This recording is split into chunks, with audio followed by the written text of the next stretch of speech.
move with Palisa and Benjamin, digging into the African lifestyle, people, and the things that make Africa smile.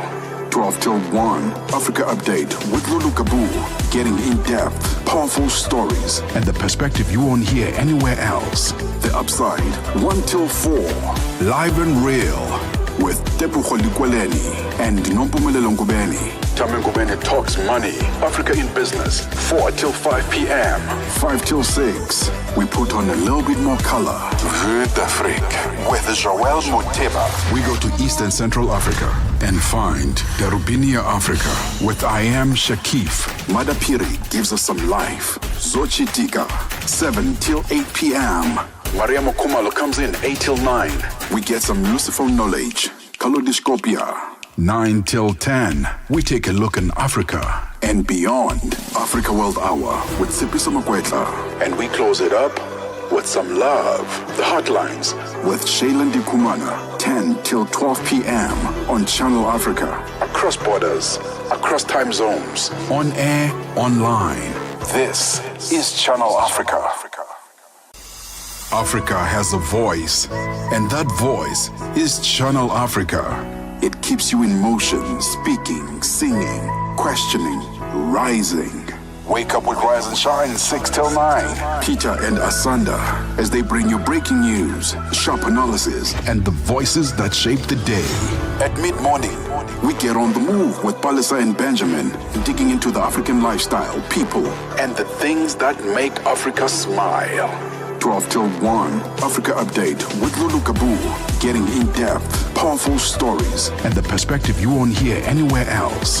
The Upside, 1 till 4, live and real, with Tepuho Likweleni and Nompumelelo Ngubeni. Tame Ngubeni talks money, Africa in business, 4 till 5 p.m. 5 till 6, we put on a little bit more color. Vue d'Afrique with Joel Moteba. We go to East and Central Africa and find Darubinia Africa with I Am Shakif. Madapiri gives us some life. Zochi Tika, 7 till 8 p.m. Maria Mokumalo comes in 8 till 9. We get some Lucifer knowledge. Kalodiscopia. 9 till 10, we take a look in Africa and beyond. Africa World Hour with Sipiso Makwetla. And we close it up with some love. The Hotlines with Shailen Dikumana. 10 till 12 p.m. on Channel Africa. Across borders, across time zones. On air, online. This is Channel Africa. Africa has a voice, and that voice is Channel Africa. It keeps you in motion, speaking, singing, questioning, rising. Wake up with Rise and Shine, 6 till 9. Peter and Asanda, as they bring you breaking news, sharp analysis, and the voices that shape the day. At mid-morning, we get on the move with Palisa and Benjamin, digging into the African lifestyle, people, and the things that make Africa smile. 12 till 1, Africa Update with Lulu Kabu, getting in-depth, powerful stories, and the perspective you won't hear anywhere else. The Upside, 1 till 4, live and real, with Tepuho Likweleni and Nompumelelo Ngubeni. Tame Ngubeni talks money, Africa in business, 4 till 5 p.m. 5 till 6, we put on a little bit more color. Vue d'Afrique with Joel Moteba. We go to East and Central Africa and find Darubinia Africa with I Am Shakif. Madapiri gives us some life. Zochi Tika, 7 till 8 p.m. Maria Mokumalo comes in 8 till 9. We get some Lucifer knowledge. Kalodiscopia. 9 till 10, we take a look in Africa and beyond. Africa World Hour with Sipiso Makwetla. And we close it up with some love. The Hotlines with Shailen Dikumana. 10 till 12 p.m. on Channel Africa. Across borders, across time zones. On air, online. This is Channel Africa. Africa has a voice, and that voice is Channel Africa. It keeps you in motion, speaking, singing, questioning, rising. Wake up with Rise and Shine, 6 till 9. Peter and Asanda, as they bring you breaking news, sharp analysis, and the voices that shape the day. At mid-morning, we get on the move with Palisa and Benjamin. here on Channel Africa. My name is Asanda Beda. We are broadcasting live from our studios in Johannesburg in South Africa. Of course, on Channel Africa, we are on DSTV 802. We're also on OpenView 628. On www.channelafrica.co.za is also where you can find us. Also find us on the SABC Plus app. We are also live streaming, so you can find us from our different social media handles at Channel Africa 1 is where you can connect with us on YouTube, on X, on Instagram, on TikTok, as well as LinkedIn. So lots to come up with together for the next 3 hours in the show, giving you all that is necessary for you to know in terms of what's happening on our continent as well as around us, affecting us. Coming up on this particular hour, though, the first hour of Rise and Shine, the UN says extreme hunger is intensifying in 13 global hotspots, with Gaza, Sudan, South Sudan, Haiti and Mali at immediate risk of famine. And also, heavy fighting in Sudan continues to escalate as a direct result of continued flow of arms into the country. Those and more coming up in this hour. Let's start now with the news. Our news update by Onele Nsinsi. Following her will be Rachel Makura or Musibudi Makura with our sports headlines. SABC News. The African Perspective. Thank you, Asanda. And good morning to our listeners. The repatriation of the mortal remains of the former Zambian President Edgar Lungu will take place this morning. The sixth Zambian president passed away earlier this month while receiving medical treatment in South Africa. His family and the Zambian government have reached an agreement to accord Lungu with a decent send-off. Kailihle Kumalo reports. According to the Department of International Relations and Cooperation, the repatriation of former President Lungu's mortal remains will be reverent at the Lanseria International Airport. President Cyril Ramaphosa joined other world leaders in expressing profound sadness at the untimely passing of Lungu. Lusaka has also extended days of mourning until next week. The state funeral service will be held on Sunday for the late statesman. The reintegration of the South African National Defence Force members who have just returned from the troubled, torn Eastern DRC will not be easy without having to undergo an intensive psychosocial session. Specialized military sociologist at the University of Stellenbosch, Professor Lindy Heidenach, says most of the soldiers could be carrying a burden of what they have witnessed while on deployment. Heineken says most soldiers experienced the deadly war, which might have left them traumatized and in need of proper counseling prior to integrating back into their families and work units respectively. So while our soldiers are adequately prepared to reintegrate back into the unit and back into the family, the actual family members don't always fully understand the difficulties, trauma that the soldier, husband, wife has gone through while on their deployment. And many factors affect it. This is external factors as well as internal factors, so it depends on the family relations. But this is really one of the most difficult phases as well for the soldiers coming back, is this reintegration. Because even if they have not seen conflict, which is unlike our soldiers, there is an element of post-traumatic stress. Protesters in Kenya have been attacked with whips and clubs as they called for justice after the death of an activist in police custody. Kenyan police say Albert Ojwang died from self-inflicted wounds, but state pathologists say they've evidence that he was assaulted. His killing has caused widespread anger across the country, the BBC's Nsoi reports.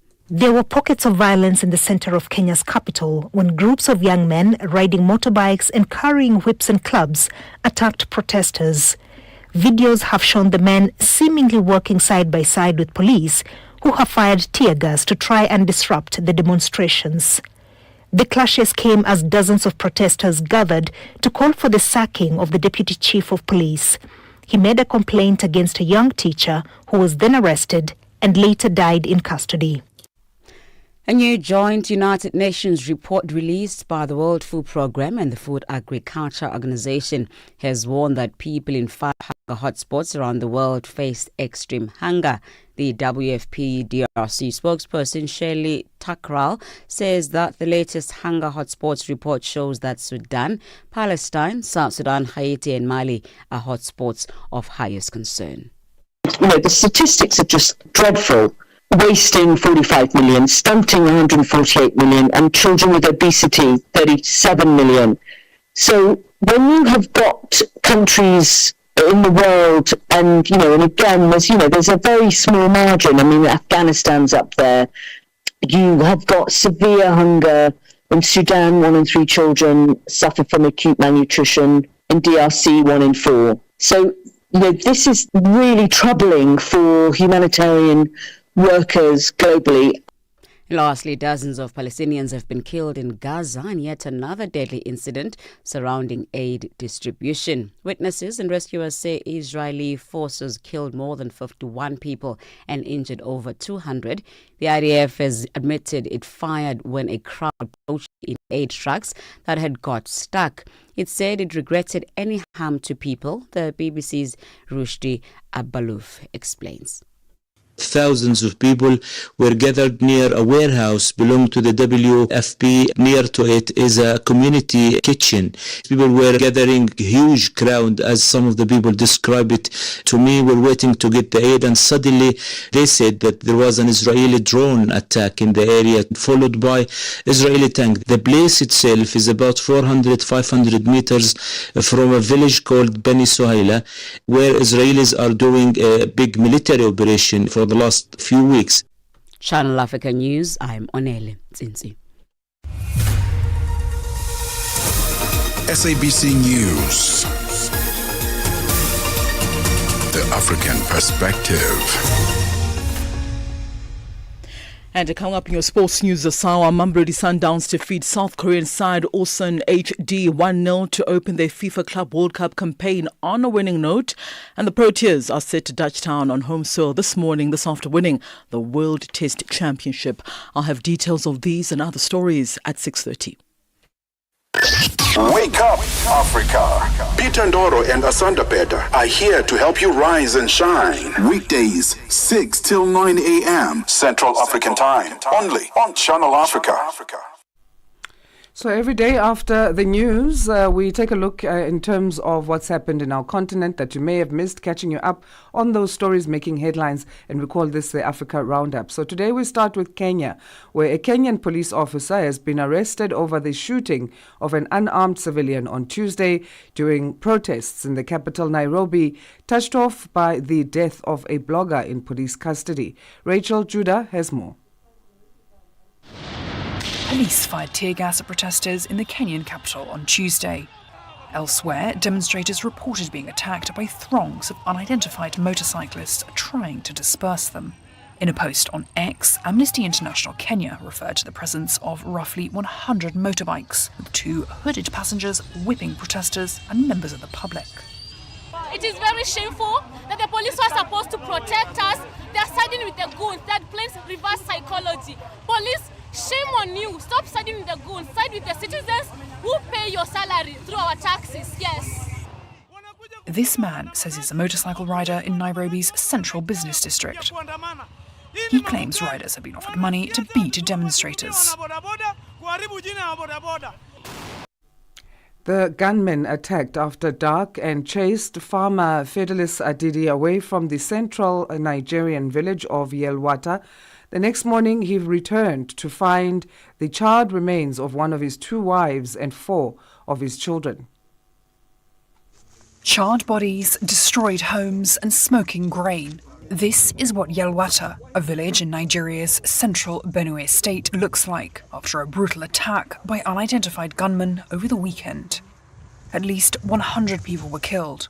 I was told that my wife tried escaping with one of her children, but she was shot in front of the door, which is where she fell. They butchered her. So when I came in the morning, I only identified her from a piece of clothing as she was completely burnt.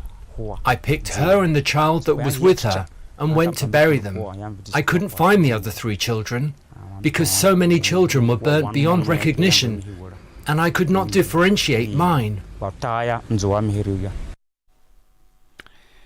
Extreme hunger is intensifying in 13 global hotspots, with Gaza, Sudan, South Sudan, Haiti and Mali at immediate risk of famine without urgent humanitarian intervention. A joint United Nations report warned on Monday. Siake Jasny reports. The Hunger Hotspots report blames conflict, economic shocks, and climate risks for hunger crises in the hardest hit regions. A famine is declared when 20% of people face severe food shortages, 30% of children are malnourished, and 2 in 10,000 die daily from starvation or disease. Reuters was in Haiti, one of the places at immediate risk.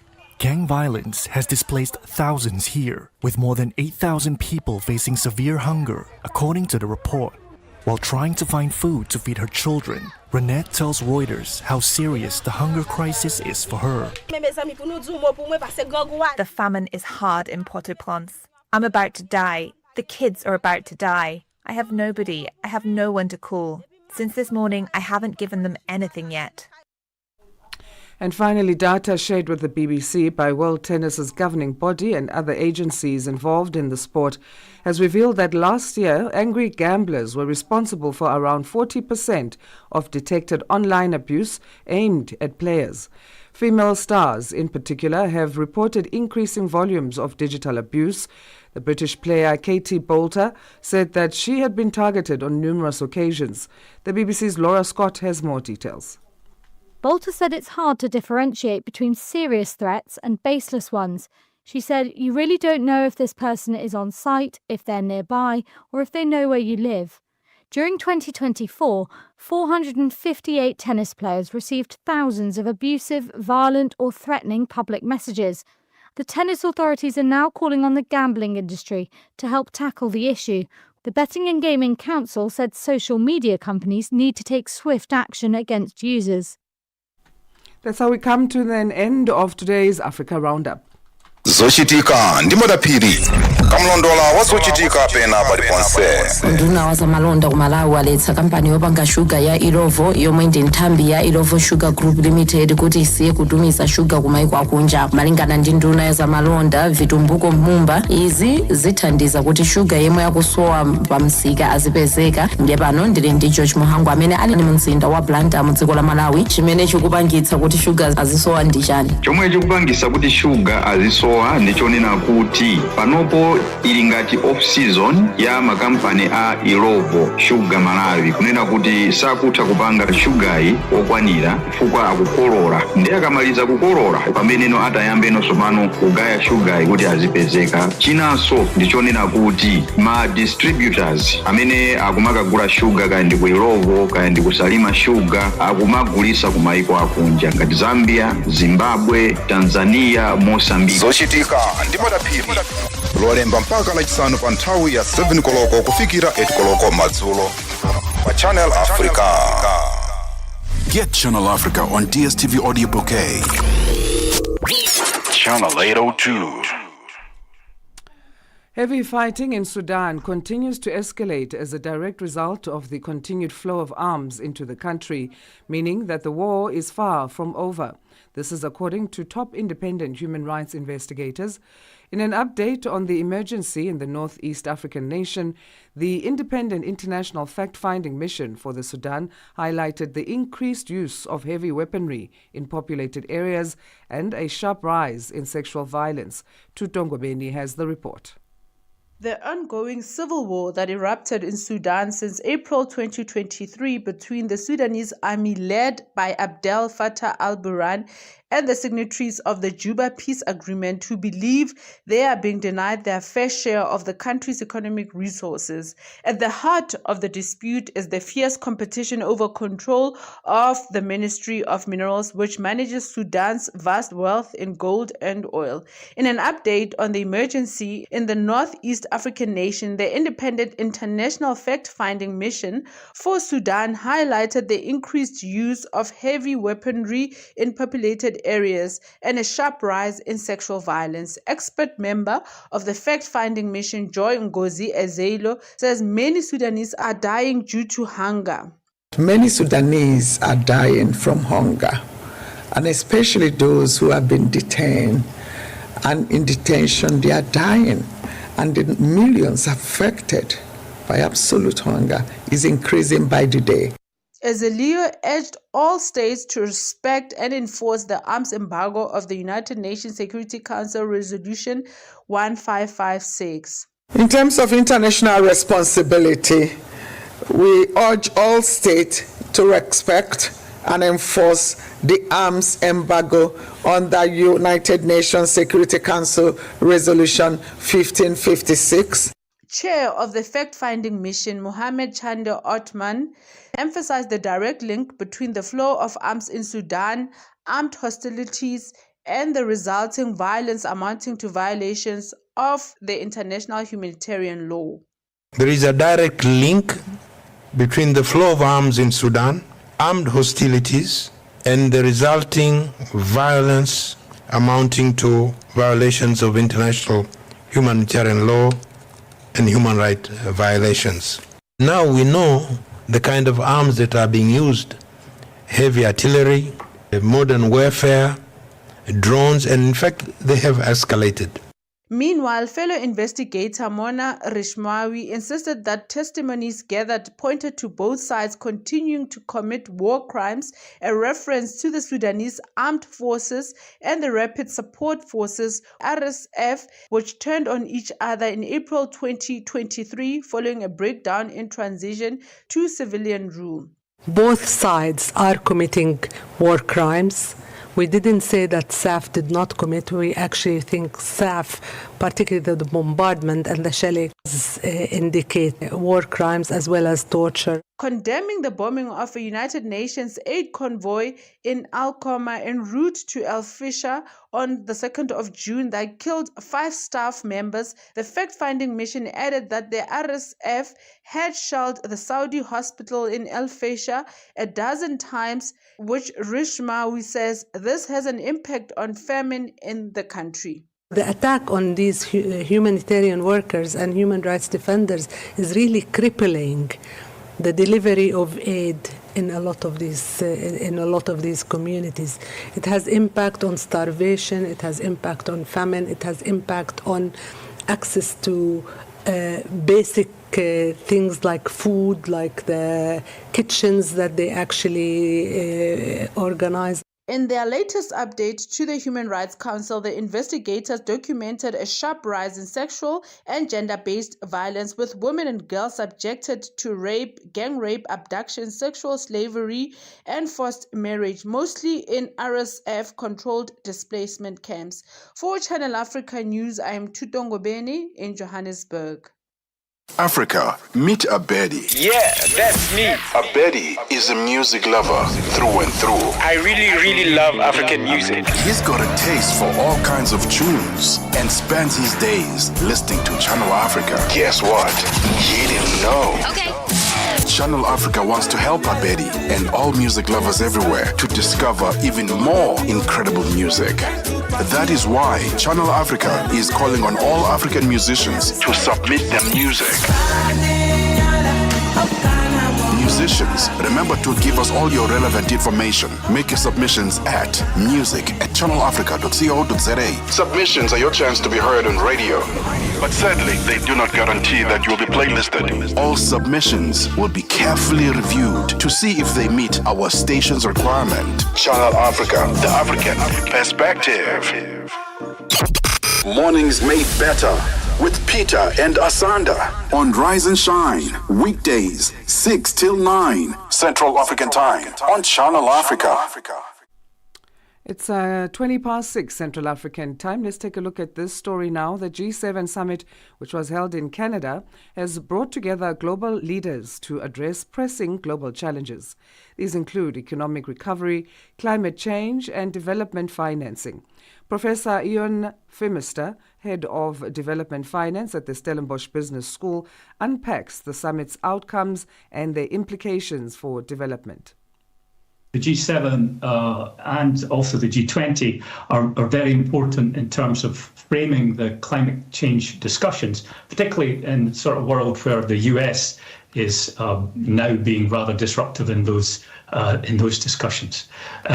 So one of the big issues at the moment is the sort of the climate finance gap, particularly for Africa, and so President Ramaphosa's work preparing for the G20 summit is important in trying to help encourage the developed world to close that gap. There's a whole set of continuing initiatives around climate finance, which some of which are to fund what's called mitigation.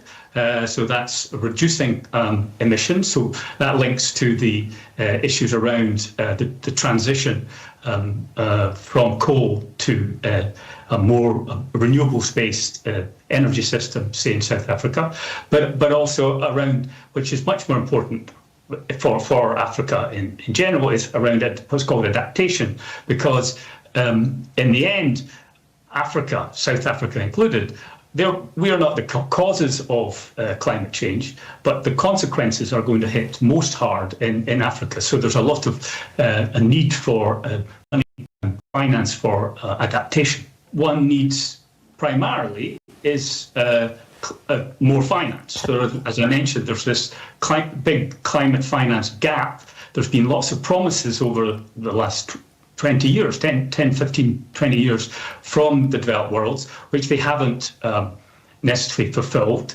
The last UN climate meeting, it was identified a sort of a $1.3 trillion need in terms of climate finance per year, but the amount of commitments were significantly less than that. So I think one shouldn't necessarily think, oh, well, because it's not grants, that's not necessarily valuable money. I think there's also other issues, as say Minister Mantashe said here in South Africa, around the energy transition, in the sense that it doesn't always go with what's needed in terms of economic development. So that many of the places where there are many jobs associated with, say, coal and coal production. And so the energy transition is not necessarily going to align with the requirements for economic development.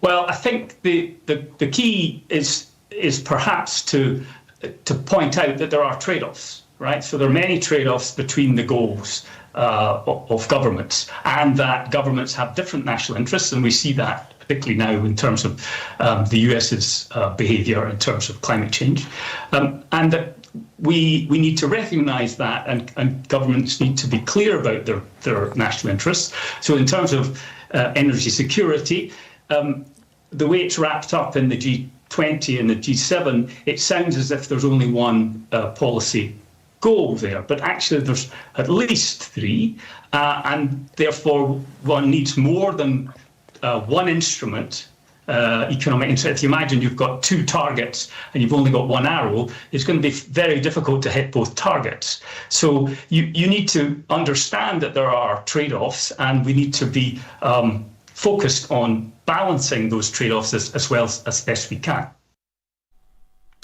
That was Professor Ian Phimister, Head of Development Finance at the Stellenbosch Business School.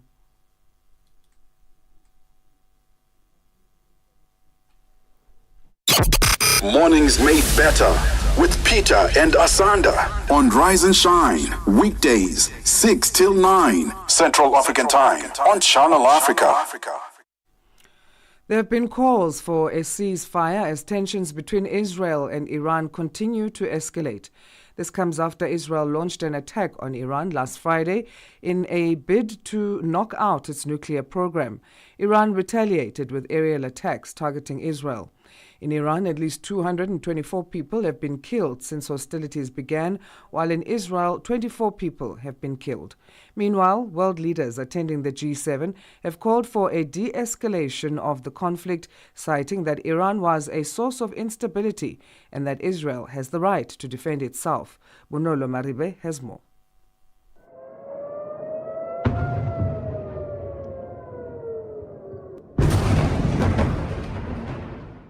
Israel and Iran continue to trade deadly airstrikes despite calls for a de-escalation.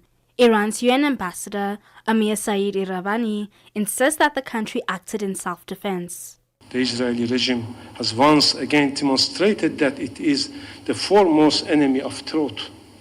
It holds the disgraceful record of being the world's leading perpetrator of violence against journalists and media professionals. In response to this barbaric attack and aggression, Iran exercised its inherent right to self-defense in line with Article 51 of Charter.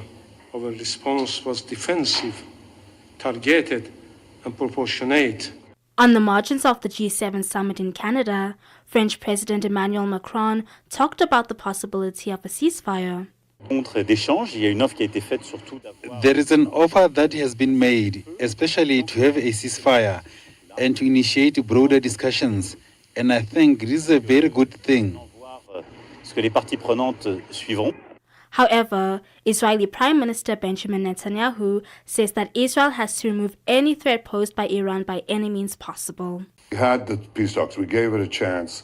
We've clenched our teeth. We did everything we could to enable President Trump to negotiate the desired result, and that would have been preferable for us and I think for everyone. But we saw in the course of the negotiations, while they were negotiating with the United States, the Supreme Leader of Iran, Ayatollah Khamenei, tweeted almost every day, "Death to Israel." The talks were merely a facade. Meanwhile, protesters have called for peace between the countries. Iranians have gathered here at the Toronto City Hall to call for a ceasefire and to ask for Israel's unprovoked aggression to stop on Iran. We have families and loved ones back home who are being killed, and we want it to stop.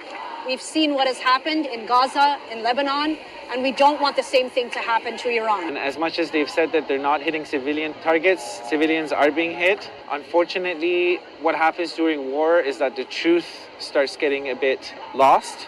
So now we just want people to know that the Iranian people don't want this war. Our government, unfortunately, has also sparked this war. So as much as we're opposed to our government, we want to shed light that the people of Iran want peace. We just want to live in peace and freedom. Meanwhile, Israel's military says it had killed Ali Shadmani, who they identified as Iran's most senior military commander. Bonolo Maribe, SABC News, Johannesburg. Well, still to come on Africa Rise and Shine, we get the latest from our news headlines and also sports, as well as economics news. Let's also take this moment to thank the team.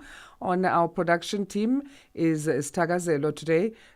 We've got Joey as well as Pumuzo. On technical production is Titimalo Macau. On news, you just heard earlier, Onel Nzinzi, and sports is Musibudi Makura. Later on, we'll be joined for our economics update by Buntle Headbush. On our social media, we have Talent Butelezi or Nomalanga Butelezi. If you've just joined us, my name is Asanda Beda, riding solo on this Wednesday morning. But thanks for doing just that. You can get in touch with us on our social media platforms. We are at Channel Africa 1. That's the handle across those different platforms of X, Instagram, Facebook, TikTok, as well as LinkedIn. So we'd love to hear your views about the show and any questions that you might have. Of course, with you until 9 this morning. And still to come on Rise and Shine, South Africa's Deputy President, Siphokosa Paul Mashatile, is in Russia to boost trade ties and promote the country as an investment destination. We also have our G20 Fact coming up. That's what we bring you every day on the first hour of Africa Rise and Shine. Let's cross to our headlines today. Here is Onel Nzinzi with those news.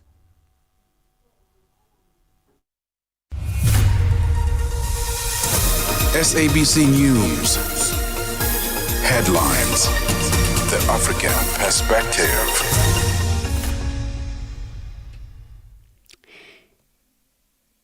Looking at your headlines this morning, the repatriation of the mortal remains of the former Zambian President Edgar Lungu will take place this morning. The sixth Zambian president family and the Zambian government have reached an agreement to accord Lungu a decent send-off.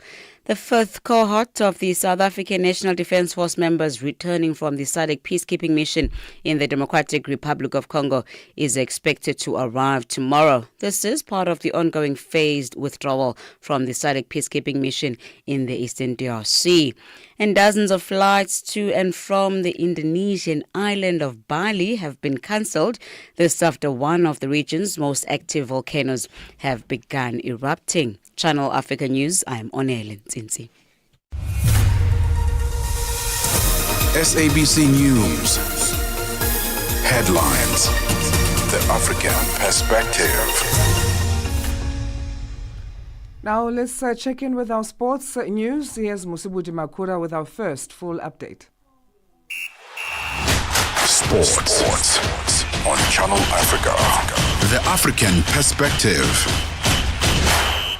Thank you, Asanda. Very good morning from the Sports Day. So we'll start here. So South African side, Mamelodi Sundowns, started their FIFA Club World Cup campaign on a positive note with a 1-0 victory over Ulsan HD in Orlando, Florida in the USA in the early hours of this morning. So Masanda Wana restored key figures to the starting lineup. Captain Themba Zwane, Kino Cupido rather. There was also Divan Lunga as well as Arthur Sales. The encounter didn't kick off on time and was delayed by an hour due to the adverse weather conditions around the venue.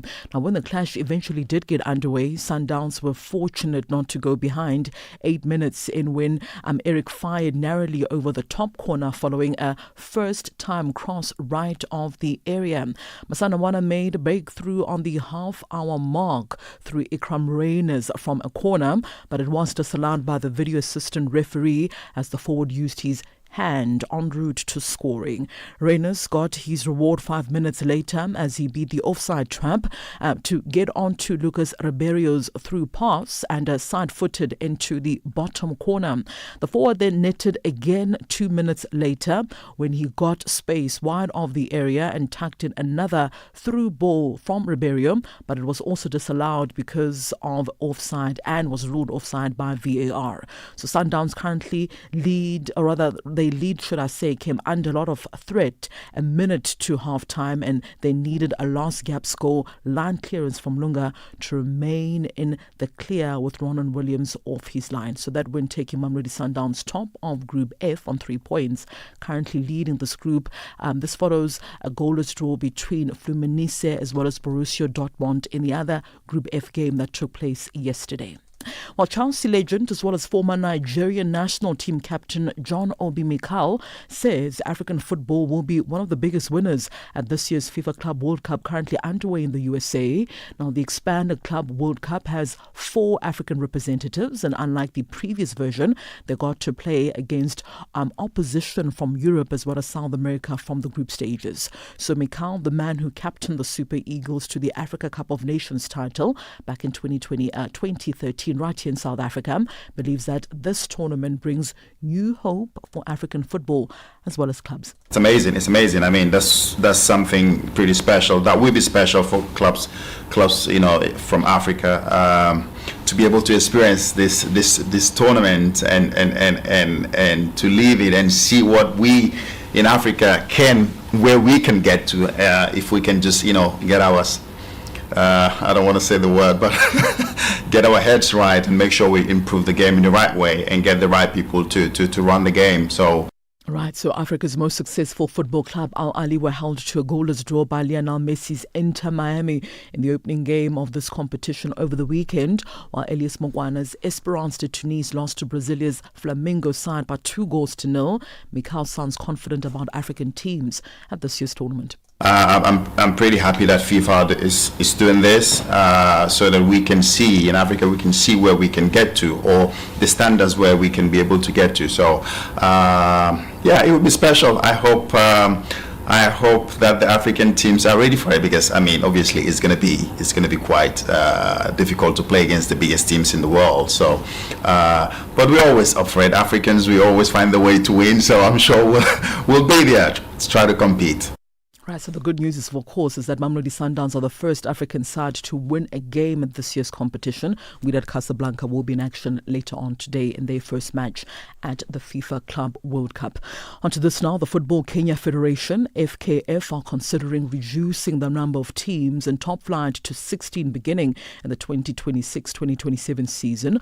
The proposal would also see 4 teams relegated at the end of next season, with the top 2 in a National Super League making a jump up for subsequent reasons or other seasons. The Kenyan Premier League shall also comprise of 16 teams at the end of the season.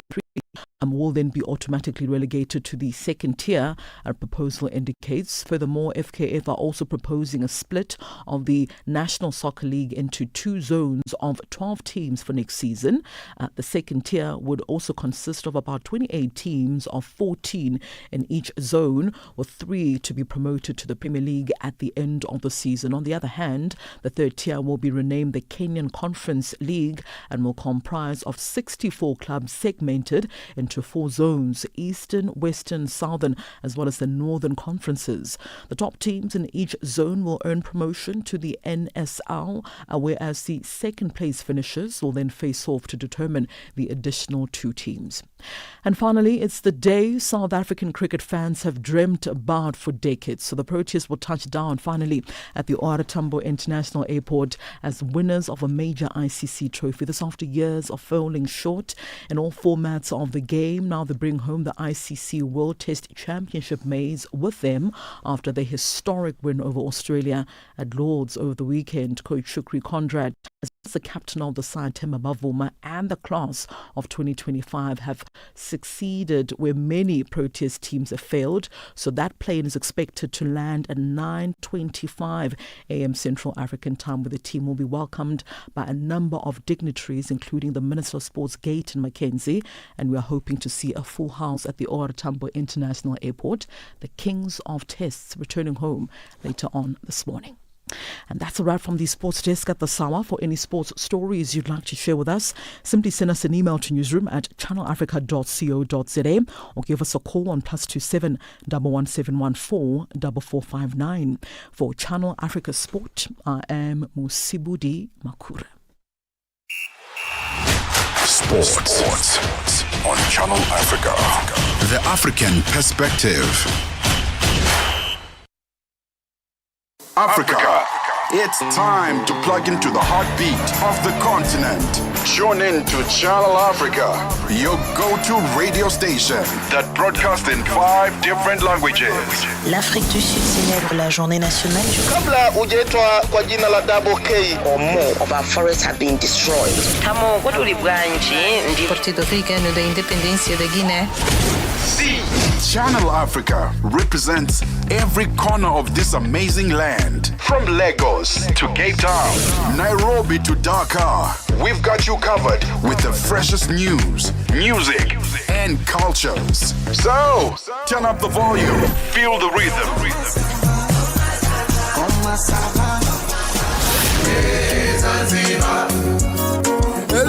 Enjoy the conversation. Channel Africa, the African perspective. Now, for the first time on Africa Rise and Shine, let's say good morning to Buntle Headbush to find out what's happening in the world of business.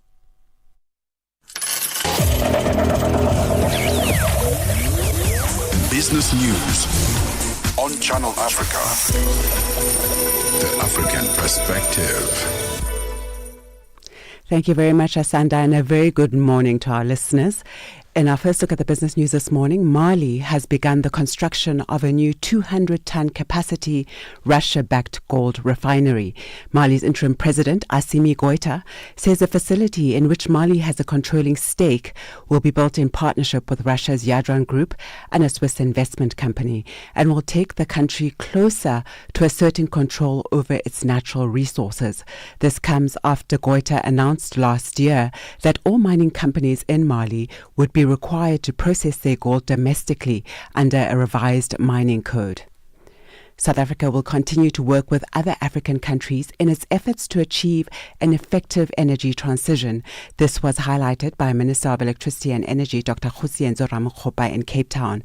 The minister was the keynote speaker at the official opening of the Africa Energy Forum held under the theme for the 2025 gathering, Is Africa United? Ramokgopa says there's an urgent need for the African continent to work together in trying to solve its energy challenges, including electricity. And we will continue to work with the AU, African member states, and the development partners to drive a programmatic response and financing instruments to address these structural challenges. Let us begin with the most elemental truth. Electricity is not a luxury. It is a fundamental and basic human right. It is the oxygen of economic activity, the lifeblood of industrialization, and the foundation of dignity in the 21st century. Yet today, 600 million of our brothers and sisters remain in the dark. Senegal has postponed the publication of its budget execution reports for the last 2 quarters until the 23rd of June. The postponement comes as the new administration works to rebuild investor trust after a hidden debt scandal. The original release date for the reports was not immediately clear. The International Monetary Fund froze disbursements on its program with Senegal last year after the nation admitted it had misreported debt and deficit data. Nosipho Zuma has more. The International Monetary Fund, whose financing is seen as key for the West African nation, said no talks on a new arrangement can start until the case is resolved. A review of government finances by Senegal's Court of Auditors in February found Dakar had understated its deficit by up to 7 percentage points of GDP a year, pushing the end 2023 debt ratio to about 100% of GDP versus the 74% the previous government had reported. The Finance Ministry says that the new release date of its budget is to guarantee the sincerity and reliability of the figures.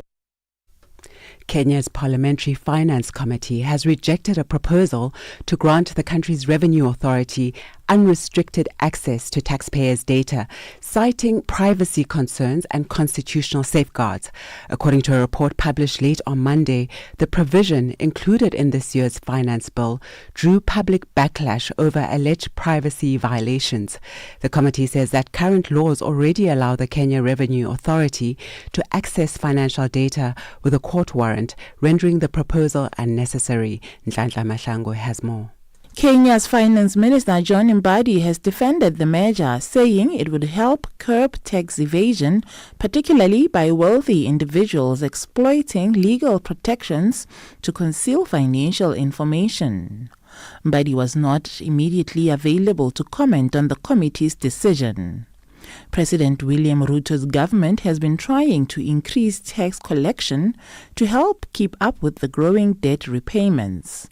Last year's finance bill was followed by deadly riots against tax increases. Mbadi has said the government will not impose new taxes or raise existing ones in this year's bill. For Channel Africa News, I am Nhlanhla Mahlangu in Johannesburg. A report by the Spanish government has blamed the national grid operator and private energy companies for a huge power cut in April. The blackout lasted several hours, leading to internet outages and grounded flights. The BBC's Guy Hedgecoe has the details. When most of the Iberian Peninsula was brought largely to a standstill by the huge blackout, fears were quickly voiced that cybercriminals could be behind it. But the Minister for Ecological Transition, Sarah Acherson, said there was nothing to suggest it had been the work of hackers. Instead, she pointed to 2 main culprits. The partly state-owned national grid operator had underestimated that day's electricity needs. She also blamed private generators for failing to regulate the grid's voltage shortly before the blackout happened. And now for our first look at the indicators this morning, $1 in Nigeria is trading at 1,543 naira 57. In Botswana, it's at 13 pula 21. Kenya, the dollar is trading at 128 shilling 60. And in Zambia, it's 24 kwacha 31. Moving to the BRICS countries, $1 in Brazil is trading at 5 rial 49. Russia, 78 rubles 50. India, 86 rupees 24. China, 7 yuan 18, and South Africa $1 is trading at 17 rand 88 cents. $1 is trading at 73 pence to the British pound and 86 to the euro. Looking at commodities this morning, gold is trading at $3,388 and platinum at $1,265 per ounce, while the price of Brent crude oil is currently at $76.67 a barrel. And those are your business news at this hour. I'll be back with more in the next hour. For any business stories you'd like to share with us, please send an email to newsroom@channelafrica.co.za or call us on +27 11 714 4459. For Channel Africa Business, I am Buntle Hedbush.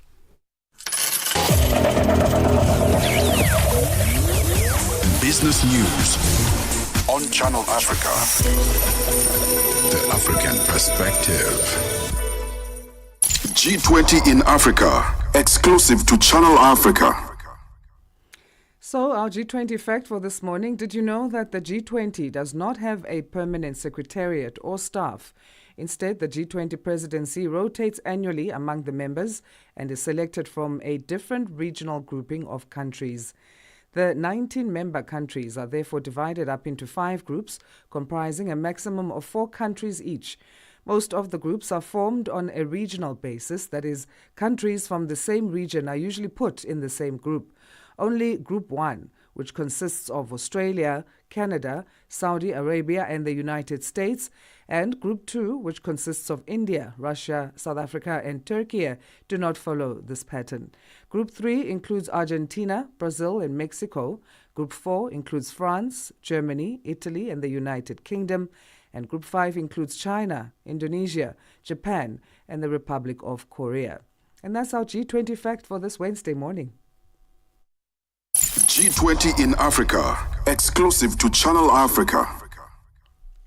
A new joint United Nations report released by the World Food Programme and the Food Agriculture Organization has warned that people in 5 hunger hotspots around the world face extreme hunger and risk of starvation and death in the coming months unless there is urgent humanitarian action and a coordinated international effort to de-escalate the conflict, stem displacement, and mount an urgent full-scale aid response. The latest hunger hotspots report shows that Sudan, Palestine, South Sudan, Haiti, and Mali are hotspots of highest concern, with communities already facing famine, at risk of famine, or confronted with catastrophic levels of acute food insecurity. More on the report from WFP DRC spokesperson Shelley Tuckrell. So for the Democratic Republic of the Congo, unfortunately, the findings reveal a stark reality. And, we have been in this turmoil of conflict, of a momentum of trying to have, political momentum for a ceasefire in the East. But the reality is that millions of people are caught up in this cycle of violence. And the cycle of violence then triggers a cycle of hunger. So across the country, 28 million people are facing acute hunger. What does that mean? What does that mean for people? It means that they are often displaced, they don't have jobs, they have to look for alternative means to find money. And in some really acute, in some really severe instances, these are women who perhaps they have to go out and beg because they don't know how to feed their children. They sometimes resort to survival sex because they need food. They need to find food to feed their children. So that gross amount of displacement, let me give you an example. About 20 years ago, 1 million people were displaced. Now, in 2025, 8 million people have been displaced from their homes.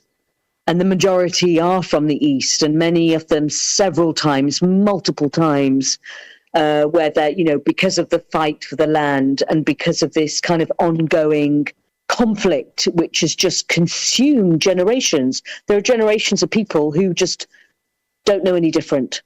So according to the report, which hotspots are of high concern?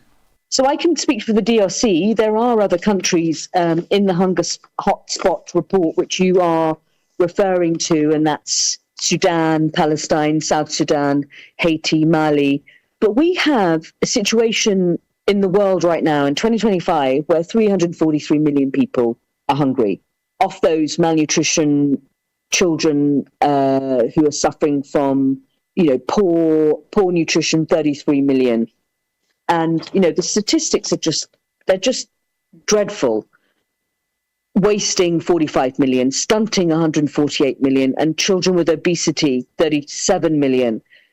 So when you have got countries in the world and, and again, there's a very small margin. I mean, Afghanistan's up there.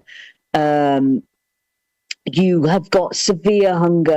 In Sudan, 1 in 3 children suffer from acute malnutrition. In DRC, 1 in 4.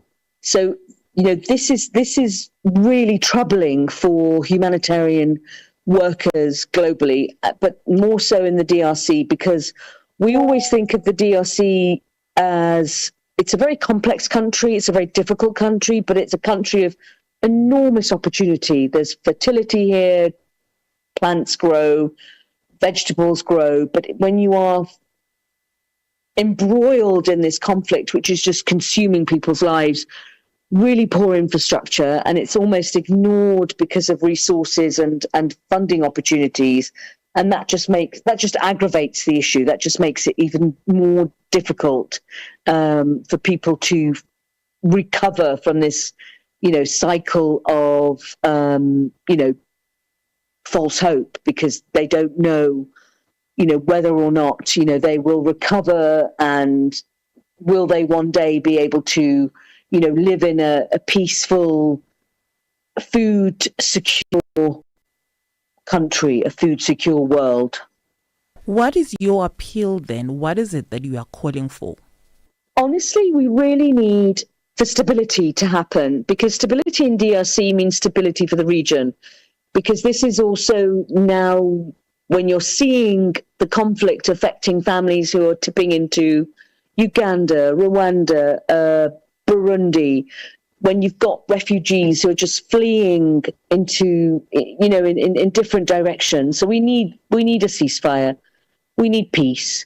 We also need resources. We need money to fund our operations. And, the world is, most of the world is on fire right now, and a lot of governments have also, for whatever reason, they are perhaps focusing on different areas to put resources and where normally we would have relied more heavily on certain governments. So that's also a plea to the international community to please continue to give generously, and to realise that the people, especially in DRC and other parts of the world, really depend on the most generous contributions that we get. And we need to respect humanitarian principles. We need unimpeded access to places to reach people, and we need to be able to operate in a neutral and impartial way,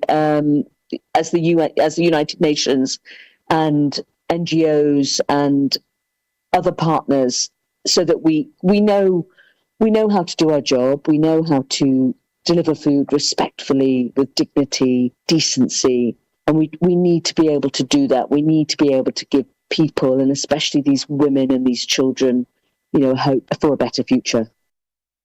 That was WFP DRC spokesperson Shelley Thakrau. She was speaking to Nhlanhla Mahlangu. Call us on +27 63 406 9126. I can see my whole world changing. And contribute to the conversation. Convicted rapist and murderer Thabo Beda made an appearance at the Free State High Court in Bloemfontein, South Africa on Tuesday. He appeared alongside his 8 co-accused for pre-trial hearings. The trial was meant to begin in July, but has been delayed to later in the year. His partner and co-accused, Dr. Nandi Pamakutumana, has approached the Constitutional Court. She's challenging the legality of her 2022 arrest and deportation from Tanzania. Kamkhelo Sekoi reports. An expensive case that is taking a financial toll on the accused, Zolile Sekeleni, who is Dr. Nandi Pamakutumana's father, has also approached legal aid for their services. Though his application has been denied, Sekeleni is in the process of appealing it. Magudumana's former employee Zanda Moyo has also applied for legal aid. Magudumana previously paid for Moyo's legal fees.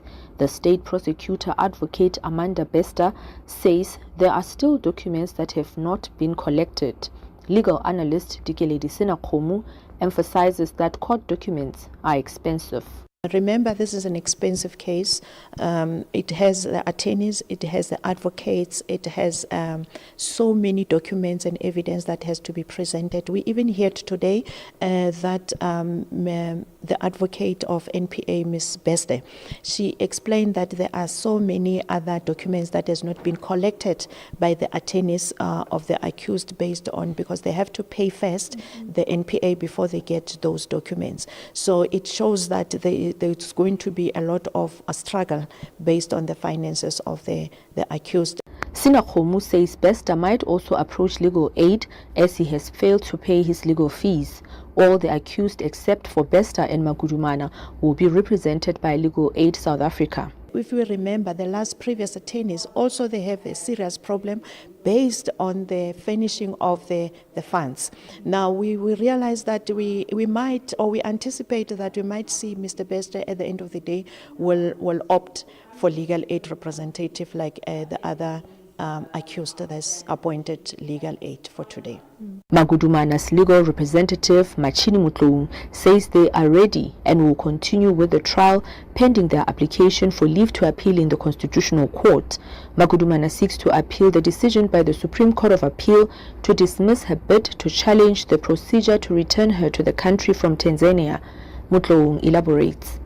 I think the focus is on her asserting her rights and accessing, or rather approaching the Apex Court with a view that we are challenging the decision of the SCA. That's in the main our approach and our focus. Inevitably, the ramification of these processes is that there is a date of hearing looming, and unfortunately, those matters needs to be properly ventilated before we can even, commence with the trial. Meanwhile, charges against Mutanyani Masukela, who was accused number 5 in the matter, have been withdrawn. I'm Kamkhelo Siegwi in Bloemfontein. South Africa's Deputy President Shipukosa Paul Mashatile is in Russia to boost trade ties and promote the country as an investment destination. During his working visit, he'll be rubbing elbows with global business leaders at the St. Petersburg International Economic Forum. Dasha Chernishova has more from Moscow. The goal of the visit is to strengthen bilateral economic and trade ties between South Africa and Russia, with a big focus on the agriculture, automotive, energy and mining industries, as well as science and technology cooperation. Trade turnover has been steadily growing between the countries and exceeded $1.2 billion last year, with almost a half of that coming from the agriculture industry.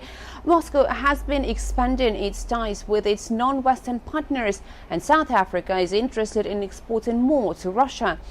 Mashatile will visit 2 Russian cities, Moscow and St. Petersburg, to attend high-level engagements as well as economic diplomacy activities. In Moscow, Mashatile is due to meet with Russian Prime Minister Mikhail Mishustin, and in St. Petersburg, he will attend the annual St. Petersburg International Economic Forum. Mashatile is expected to participate in the forum's key event, the plenary session, along with Russian President Vladimir Putin. Mashatile has also been invited to participate as a speaker speaker in the Russian-African Business Dialogue. This year, International Economic Forum is held under the theme of shared values, the foundation of growth in a multipolar world.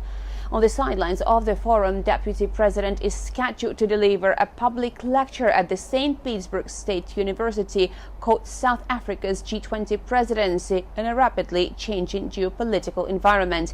The St. Petersburg leg of the visit is expected to leverage on promoting South Africa's trade relations and South Africa as an investment destination.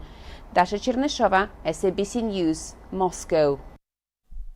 All right, and that's how we end the first hour of Africa Rise and Shine here on Channel Africa. Let's enter the second one now, 7 o'clock Central African time it is. Good morning. If you've just tuned in, we're coming to you live from our Johannesburg studios in South Africa. Find us on DSTV 802, on OpenView 628, on www.channelafrica.co.za, and on the SABC Plus app. Also, we are live streaming. My name is Asanda Beda. I'm riding alone today. Peter's not with us today, but thanks for joining us. And let's get into our news update, and we'll get into the programming for this next hour. Lots to cover in terms of what's happening in and around our continent. Here's Onele Nsinsi with that news bulletin, and then following her is Musibudi Makura with sports headlines. SABC News. The African Perspective. Thank you, Asanda. The repatriation of the mortal remains of the former Zambian President Edgar Lungu will take place this morning. The sixth Zambian president passed away earlier this month while receiving medical treatment in South Africa. His family and the Zambian government have reached an agreement to accord Lungu with a decent send-off. Kailihle Kumalo reports. According to the Department of International Relations and Cooperation, the repatriation of former President Lungu's mortal remains will be reverent at the Lanseria International Airport. President Cyril Ramaphosa joined other world leaders in expressing profound sadness at the untimely passing of Lungu. Lusaka has also extended days of mourning until next week. A state funeral service will be held on Sunday for the late statesman. The fourth cohort of the South African National Defence Force members returning from the SADC peacekeeping mission in the Democratic Republic of Congo is expected to arrive tomorrow. This is part of the ongoing phased withdrawal of the SADC peacekeeping mission in the Eastern DRC. Major General Godfrey Tulari explains. Now, from the fourth flight, we're going to go to the fifth flight, which is going to come on the 19th. And then, like I've said before, the last flight is going to be on the 25th. All in all, it is going to be 9 flights. So we are currently almost halfway. And tomorrow, the second group as well is leaving, going back home, having completed that demoped today. The anti-migration group Operation Dudula has called for the rehabilitation of hijacked buildings in the city of Johannesburg in South Africa. The call follows complaints from residents of Rosettenville of heightened criminal activities in the area due to the rise of hijacked buildings. The residents claim that owners are being forced out of their buildings by hijackers. The group says the presence of these hijacked buildings poses a significant threat to the city's finances due to illegal connections to electricity and water. The group's president, Zandile Dabula, says these buildings could be repurposed to house citizens who have been awaiting government housing.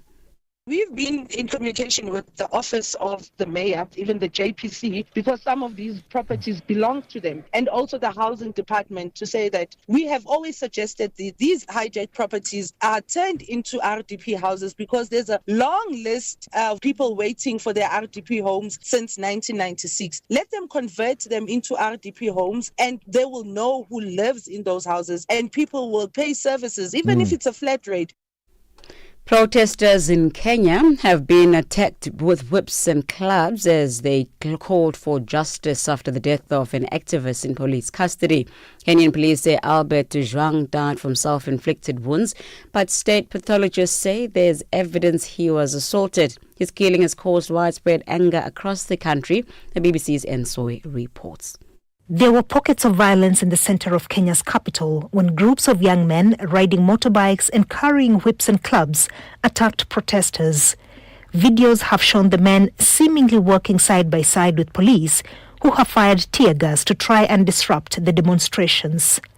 The clashes came as dozens of protesters gathered to call for the sacking of the deputy chief of police. He made a complaint against a young teacher who was then arrested and later died in custody. Lastly, dozens of flights to and from the Indonesian island of Bali have been cancelled. That's after one of the region's most active volcanoes began erupting. Mount Leotobi-Laki-Laki on the nearby island of Flores spewed a colossal cloud 10 kilometers up into the sky. Indonesia's disaster agency said ash had rained down on several villages. The eruption also forced local authorities to evacuate dozens of residents living in 2 villages near the volcano. Now, for any news stories you'd like to share with us, please send us an email to newsroom@channelafrica.co.za or call us at +27 11 714 4459. Channel Africa News, I'm Onele Tsinzi. SABC News. African Perspective. And coming up in your sports news this hour, Mamelodi Sundowns beat South Korean side Ulsan HD 1-0 to open their FIFA Club World Cup campaign on a winning note. And then the Proteas are set to touch down at the OR Tambo International Airport this morning as the kings of Test cricket. Details coming up at the bottom of the hour. Start your day right with Channel Africa Breakfast. That smells delicious. Live, 5 days a week. All right, the G7 summit has once again highlighted deep divisions among major powers, this time over conflicts in Ukraine and the Middle East. But beyond the headlines, what does all this mean for Africa, the global south, and countries like South Africa that are invited to the table but not part of the core group? To help us unpack the outcomes and implications of the 2025 G7 summit, we're joined by political analyst and international relations expert Sanusha Naidu. Sanusha, always great having these catch-up sessions with you on Channel Africa. Thanks for making time once again for us on this Wednesday. How are you? I'm well. Good morning to you and your listeners. Great. This year's G7 summit struggled to reach consensus on key conflicts like Ukraine and Gaza. What does this disunity mean for the G7's global credibility and in terms of how it has influence or not? Yeah, I think the G7 comes at a time with serious inflections around the global architecture. And remember, the G7 has for the longest time been that platform where countries have been invited to attend as part of the outreach. And this year, South Africa is there with India and Brazil, together with other countries. But it's also it serves as a platform to engage around these kinds of issues with regard to the economic stability of the global economy, political dimensions, and so forth. But I think in recent times, the G7 has also gone through its existential crisis. The relevance, its utility, its ability to navigate the contours of the international system. And I think with what we've seen in the last couple of days, particularly I think in the last couple of months with the ascendancy of Donald Trump to the White House, that has been a bit of a sore point. That has been a contentious point for the G7. And in that context, the tensions amongst the G7 members with each other, and of course the fact that Donald Trump has not had a very favorable engagement with G7 partners is testimony to that. So I think this question about its influence, its ability to underwrite the international system in terms of stability has always been under the spotlight in terms of the changing global architecture, but also the fact that there's structural conditions right now in the international system where we are seeing the level of instability with regard to the rules-based system. And that is completely been undermined by what has happened to the WHO, what is happening in the WTO, and more importantly, how the global governance rules-based system is now moving without any kind of action against those that have aggressed against the system and acted with impunity. The invitation of Global South leaders, do you see this as just a symbolic gesture, or do you think they're generally being engaged by the global community, the G7? I think it's part of a symbolic approach.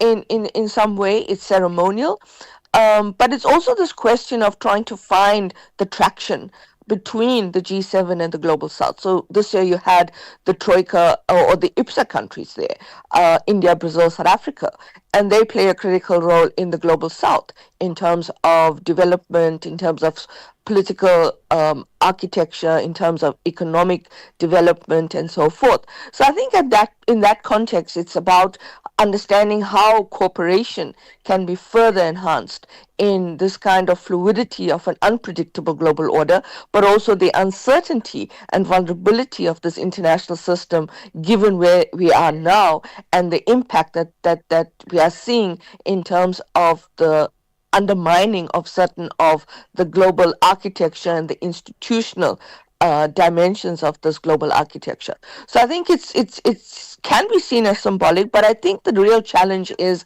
also recognizing the fluidity of power in the international system, that the Global South does have a dimension of power, a dimension of influence, but again, also bearing in mind that the Global South is not homogeneous, it's very diverse, it's fragmented at times. So again, it's about understanding how that relationship crafts. But I think at the same time, it's to realize that we are entering a very dystopian global order. And so in that way, this relationship or this invitation to countries from the Global South to the G7, again, is something that you can use as a platform to craft the kind of multipolar cooperation and the kind of engagement you want. But at the same time, it's also about the Global South, countries that are invited from the Global South, recognizing that the G7 is also in its own kind of fragmentation. Let's talk about South Africa as a guest country. They have a seat at the table, but no powers in terms of influence and decision-making. What should it be prioritizing in these spaces to push Africa's agenda more effectively? I think firstly, you've got to understand that the G7 is not about who leverages power from the Global South or South Africa or Africa at the G7. It's very much a misinterpretation about suddenly that South Africa can go to the G7 and leverage it. I think that is very misleading as an interpretation in looking at South Africa's engagement with the G7. It's an opportunity, it's a platform, it's an engagement interaction. And so the idea is to also be able to articulate what your interests are, what you want to be seen in the context of the kind of dimensions or the kind of issues that are now being flagged as part of this global governance agenda and the kind of issues that need to be underpinned in terms of the kind of fragmentation of the rules-based system. So your point about South Africa leveraging and not having power at the G7, I think is not what you should be thinking about. You should be actually asking the question of how does South Africa use the space in terms of what its agenda is. It's not going to shift the needle in the G7. And I think that is something you have to be very clear about. Should it use this space in a direct way or just as a peripheral addition to its own agenda, South Africa, as we host our own gathering in November? Well, I think every opportunity should be utilized in a strategic orientation. It's not about, whether or not South Africa leverages it or utilizes it. I think your point about our own gathering in November, you have to see the fact that the G20 is not just about South Africa in November. It is possibly the question of what continuity and what levels of consensus can be achieved. And perhaps using the space at the G7 is to identify where those tractions lie with the G7.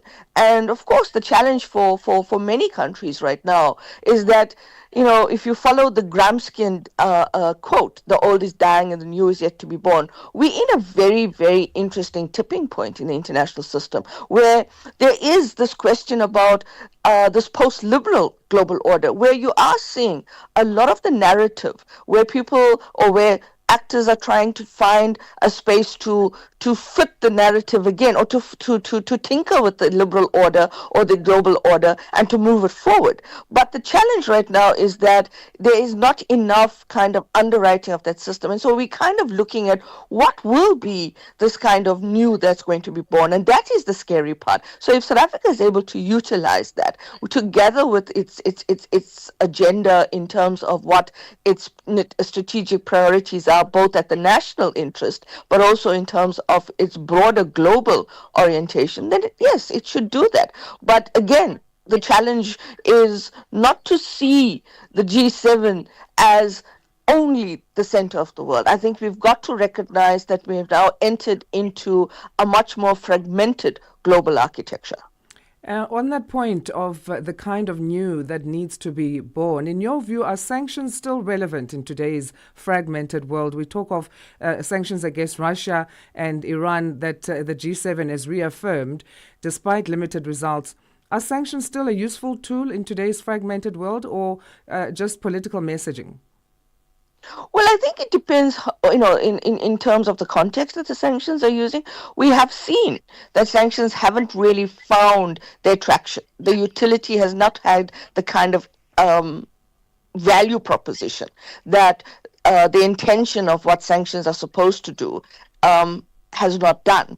And you raise Russia, but I think if you look closer to home, look at Zimbabwe, has it really impacted on what the intention of imposing sanctions was supposed to do? It creates a much more deeper impact on society, and I think that's something that needs to be looked at. But perhaps the challenge is not to look at sanctions as transactional, but to ask yourself is what is the ultimate outcome for the sanctions. So your point about relevance has to come back to the question of outcome. And if the outcome is not tied to what the intention is, then why do you have to impose it? Because the challenge here is, I think, that the way in which we interpret the world. We are interpreting the world in a very transactional and a vertical way. And I think we have to now start thinking about a world that has many different spectrums that are interconnected. And one of them is the fact that if you're going to impose sanctions, then all things need to be in place in terms of how those sanctions are carried out. It cannot be imposed in a manner that creates loopholes and creates kind of different access points that lead to the sanctions not being effectively carried out. U.S. President Donald Trump left the summit early, once again breaking with allies. What does this move signal in terms of the U.S.'s approach to multilateralism? Well, I think you have to contextualize it. The situation between Iran and Israel, the war, the challenges in the Middle East was the reason that he left the summit early. The question is if it was an intention to leave the summit early on the basis of that, because now we see that has tweeted on his social media platform that we are in control of the skies in Iran, something like that, which then tells you that it was really about going back, or the question was going back home and dealing with what was happening in terms of the situation and the Middle East question and how this is impacting on the kind of global architecture and affairs for the US. The question is, if that was the real reason, or if it was the fact that he just needed to leave. I don't know.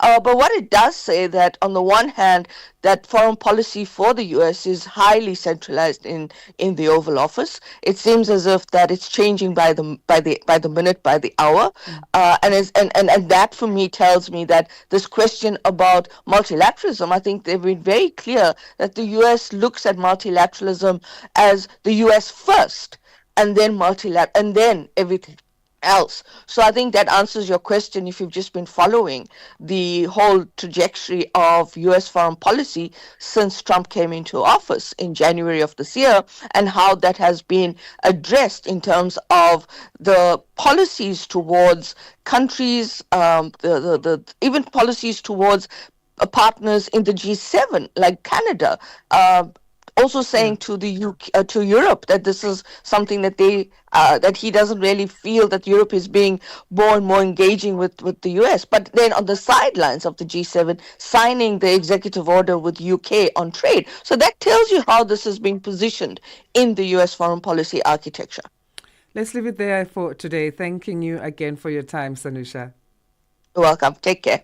Thanks, you too. Sanusha Naidu is a political analyst and international relations expert. Este é o Caleidoscópio de Canal África, com Remo Samo e João Yabalá.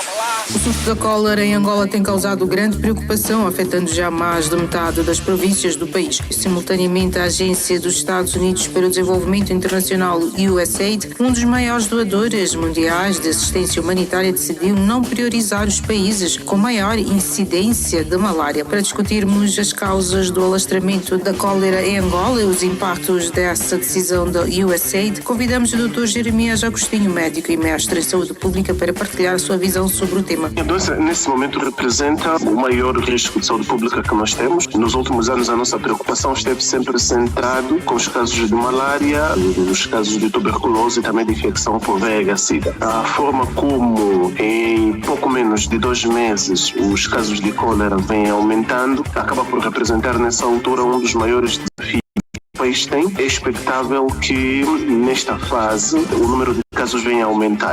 De segunda a sexta-feira, das 20 às 21 horas locais, este é o Caleidoscópio de Canal África.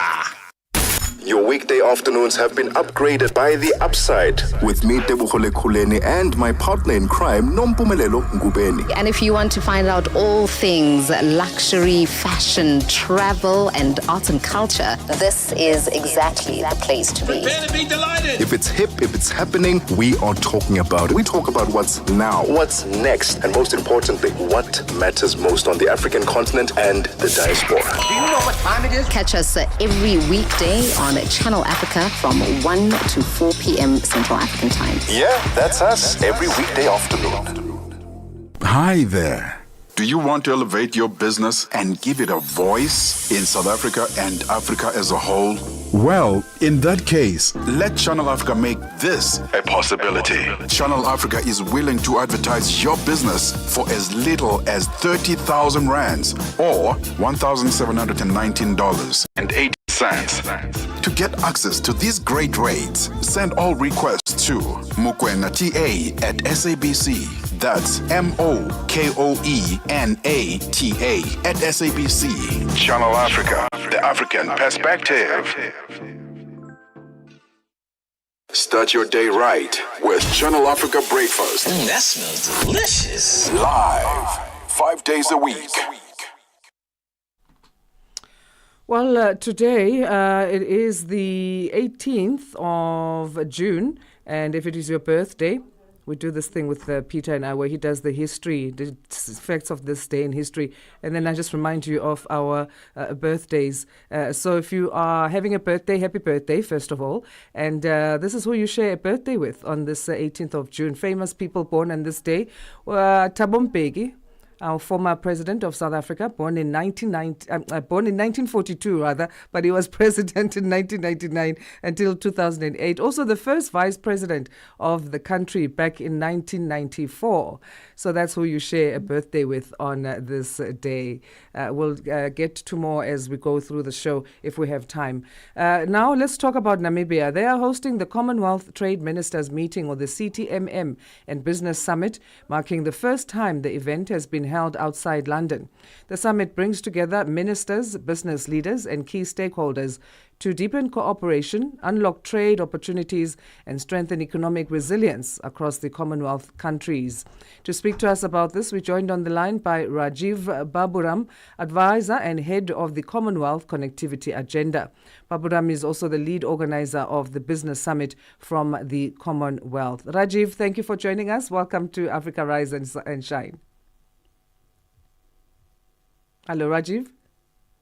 Yeah, thank you. Thank you very much for having me here. Good morning. It's an honor to be part of this very interesting conversation and share the perspectives of the Commonwealth. So, so I'm pleased to be here. Yes. Thank you so much for joining us. Let's talk firstly the main objective of the Commonwealth Summit and also its significance being held in Namibia this year. Yeah, look, I mean, this summit is a landmark event. It's the first time that the Commonwealth Business Summit and the Commonwealth Trade Ministers meeting that is being held in Africa. So our objective is very clear: to unlock investment opportunities, to promote inclusive economic growth, and strengthen intra-Commonwealth trade by bringing together business leaders, policymakers, and trade and investment experts. Now, if you look at the global situation, the global trade is facing rising tariffs, protectionism, and also supply chain disruption. So we believe that this is our moment to work together for resilience and shared prosperity. Look, we also have a target to achieve intra-Commonwealth trade by $2 trillion by 2030. And we believe that private sector has a very important role to play to help us achieve this target, especially in an economy where we're facing heightened uncertainty, fragmented supply chains, and rising development finance gap. So this summit is part of our strategy to give the private sector a stronger voice in shaping the Commonwealth trade agenda. And I would say that collaboration between governments, businesses, and development institutions is no longer an option, but it is essential now.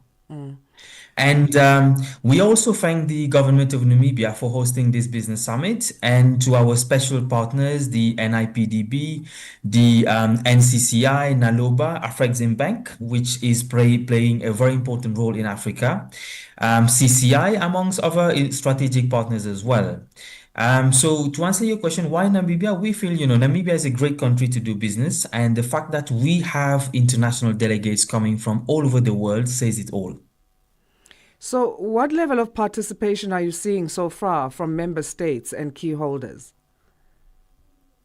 Well, look, we're really impressed with the level of participation. We've seen member states who have traveled all the way from the Pacific, Caribbean, and Asia to come to Namibia. Again, this shows that businesses are looking for new opportunities with other Commonwealth countries, especially with, the challenging economic conditions that we are all facing.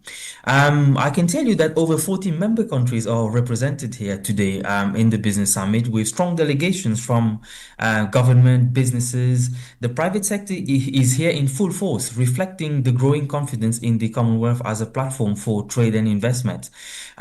India, for example, which is the fourth largest economy, is coming to the summit with a strong delegation comprising of financial services, agriculture, healthcare, manufacturing, and tourism as well.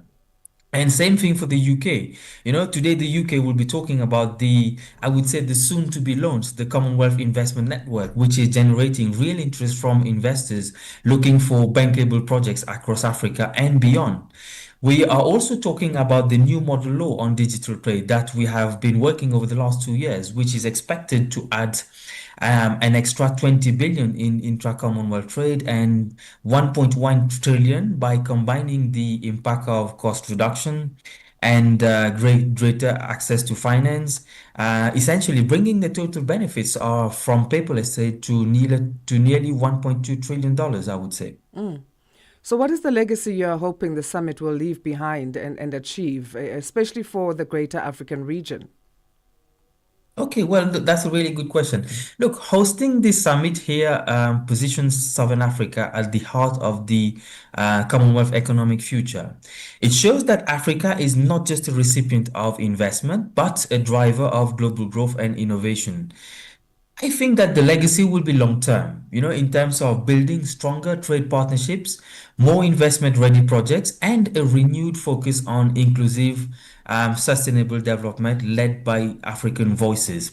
We know Africa is home to 1.5 billion people. It is the youngest continent in the world, with 70% of the population under the age of 30. And we also take note that 30% of the world's natural resources are in Africa. 60% of the world arable land are in Africa, which makes it a central focus point for global food security.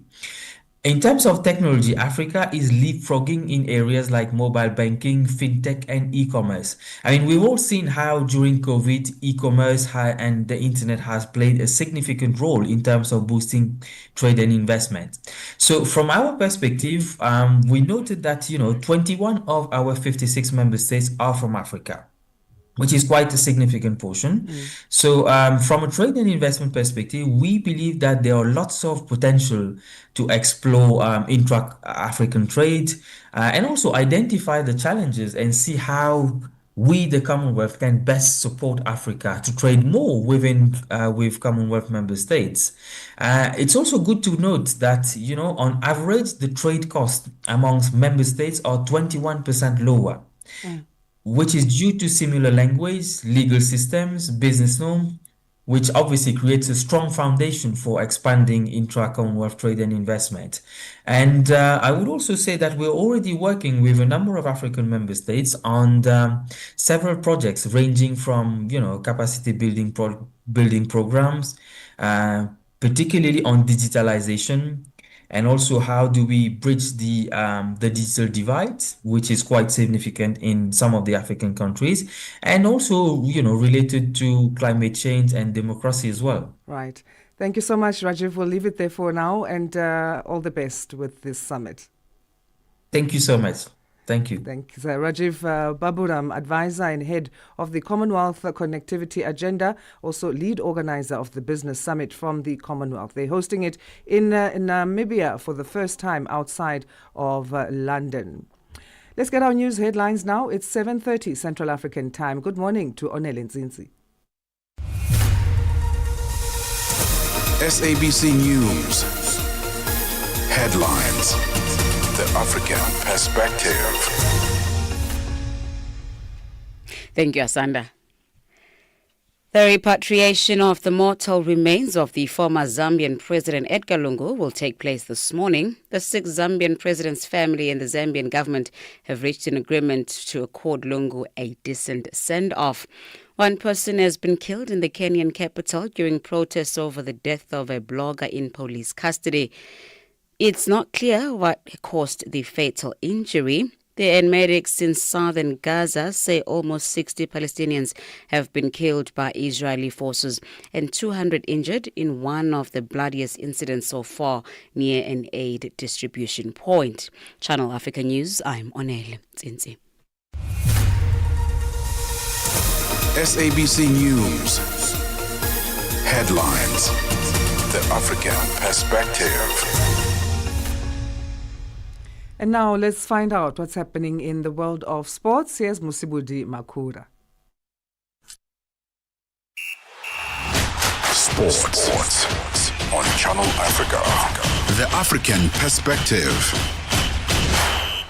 Thank you so much, Asanda. We'll start here. So it's the day South African cricket fans have dreamed about for decades. The Proteas men's side will touch down at OR Tambo International Airport as winners of a major ICC trophy after years of falling short in all formats of the game. So now they bring the ICC World Test Championship maize with them after the historic win over Australia at Lord's over the weekend. Coach Shukri Conrad, as well as the captain of the side, Themba Bavuma, and the class of 2025 have succeeded where many Proteas teams have failed before.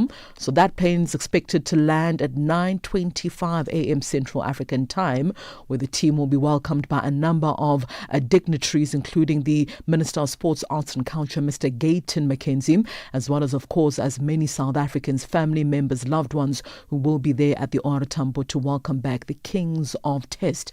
That's the Proteas with the maize after winning the World Test Championship, beating Australia by 5 wickets over the weekend, where they were not even favoured to get a result, and a good result out of that match. So we'll be bringing you all the updates as the morning progresses of the team's arrival from England from the World Test Championship.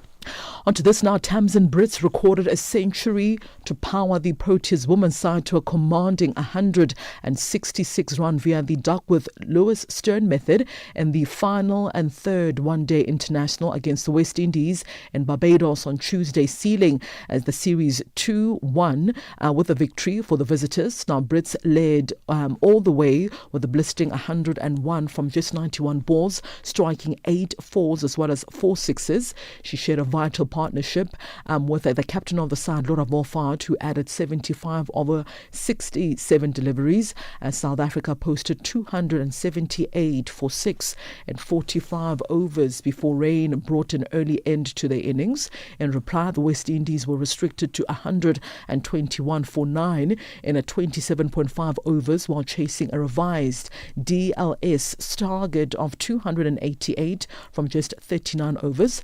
Sima Masabata Klaus started with the ball, claiming a career best figures of 4 for 25. Mandla Mashimbi is the coach of the Proteas women's side. To be honest, I'm excited for the girls. I think in the last few months they've put in the work, and to come to West Indies and actually win a series, it's a really, really good thing for them, for their confidence, and to come all the way and put in the performances that we've put on here, and you still feel we're not where we need to be, and the girls understand that, and I'm just happy for the fact that while you trying to put things together, but you're winning at the same time. On to football news now. South African side Mamelodi Sundowns started their FIFA Club World Cup campaign with a 1-0 win over Ulsan HD in Orlando, Florida in the USA in the early hours of this morning. Masanawana restored key figures to their starting lineup, including the captain of the side, Temba Zwane Devan Lunga, as well as Arthur Salles. The encounter didn't kick off on time and was delayed by an hour due to the adverse weather conditions in and around the venue. When the clash did finally get underway, Sundowns were fortunate not to go behind 8 minutes, in which Eric fired narrowly over the top corner following a first-time cross right of the area. Sawana made a breakthrough on the half-hour mark through Ikram Reynolds from a corner, but that goal was disallowed by the video assistant referee as the forward used his hand en route to scoring. Reynolds finally was rewarded 5 minutes later as he beat the offside trap to get onto a Lucas Ribeiro Costa through pass and a side-footed into the bottom corner. The forward netted again 2 minutes later when he got space wide of the area and tucked in another through ball from Ribeiro, but it was disallowed for offside by VAR. So Sundowns' lead came under a lot of threat a minute to half-time and also needed a last gaps goal line clearance from Lunga to remain in the clear with Ronan Williams off his line. So that win taking Mamelodi Sundowns top of Group F on 3 points following a goalless draw between Borussia Dortmund as well as Borussia Dortmund as well as Fluminense in the other game that was played on Tuesday. Wydad Casablanca head coach Amin Buncheman has promised that his team will compete with Manchester City in their opening game at this year's FIFA Club World Cup, despite being ranked as outsiders for the meeting with Pep Guardiola's side. Now, Wydad are one of the giants of North African football and qualified for FIFA's new competition as the recent winner of the CAF Champions League. However, they had a disappointing season in Morocco, finishing third in their domestic league. That performance led them to parting ways with the South African-born coach Rulani Mokoena, with the coach now Amin replacing him on the bench. Wydad will also face Italian giants Juventus as well as Al Ain of the United Arab Emirates in Group G, with the top 2 teams advancing to the playoffs. That's, of course, the round of 16 of this year's competition. Now, Chelsea legend as well as former Nigerian national team captain Obi Mikel says African football will be one of the biggest winners of the FIFA Club World Cup currently underway in the USA. The expanded FIFA Club World Cup has about 4 African representatives, and unlike the previous version, they get to play against opposition from Europe as well as South America from the group stages. Mikel, the man who captained the Super Eagles to the Africa Cup of Nations title back in 2013, believes that this tournament brings new hope for African football as well as clubs. It's amazing. I mean, that's something pretty special. That will be special for clubs, from Africa, to be able to experience this tournament and to live it and see what we in Africa where we can get to if we can just, get ours. I don't want to say the word, but get our heads right and make sure we improve the game in the right way and get the right people to run the game. So. Right, so that concludes your sports news this hour. I'm back with the final sports update on Africa Rise and Shine in the next hour. For any sports stories you'd like to share with us, our email address is newsroom@channelafrica.co.za or call us on +27 11714 4459. For Channel Africa Sport, I am Musibudi Makura. Sports on Channel Africa. The African Perspective. Hi there. Do you want to elevate your business and give it a voice in South Africa and Africa as a whole? Well, in that case, let Channel Africa make this a possibility. Channel Africa is willing to advertise your business for as little as 30,000 rands or $1,719.18. To get access to these great rates, send all requests to mokoenata@SABC. That's MOKOENATA@SABC. Channel Africa, the African Perspective. Right, let's find out what's happening in the world of economics. Here's Buntle Headbush with our business news.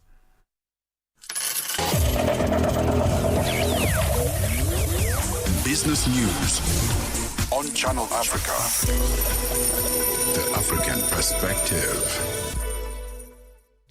Thanks, Asanda. Good morning. A new report by geopolitical risk firm SBM Intelligence has warned that the escalating conflict between Israel and Iran could have far-reaching economic consequences for West Africa. This includes a sharp drop in foreign investment, stalled development projects, and rising borrowing costs in countries like Nigeria and Ghana. Certified financial modeling and valuation analyst and business and finance content curator Dennis O'Shea explains how the Israel-Iran conflict could trigger capital flight or stall foreign direct investment in West African economies like Nigeria and Ghana. Concerning with the Ghanaian cedi currently outperforming most global currencies, how exposed it is to external shocks like rising energy prices and reduced investors' confidence. If you notice, some of the two most performing currencies this year have been the Russian currency and the Ghanaian currency. And if you notice, both currencies are hinged to commodities that are very sensitive to geopolitical situations. In the terms of Russia's currency is hinged to its huge oil potentials, and also the Ghanaian currency is hinged to the performance of gold. Mali has begun the construction of a new 200-ton capacity Russia-backed gold refinery.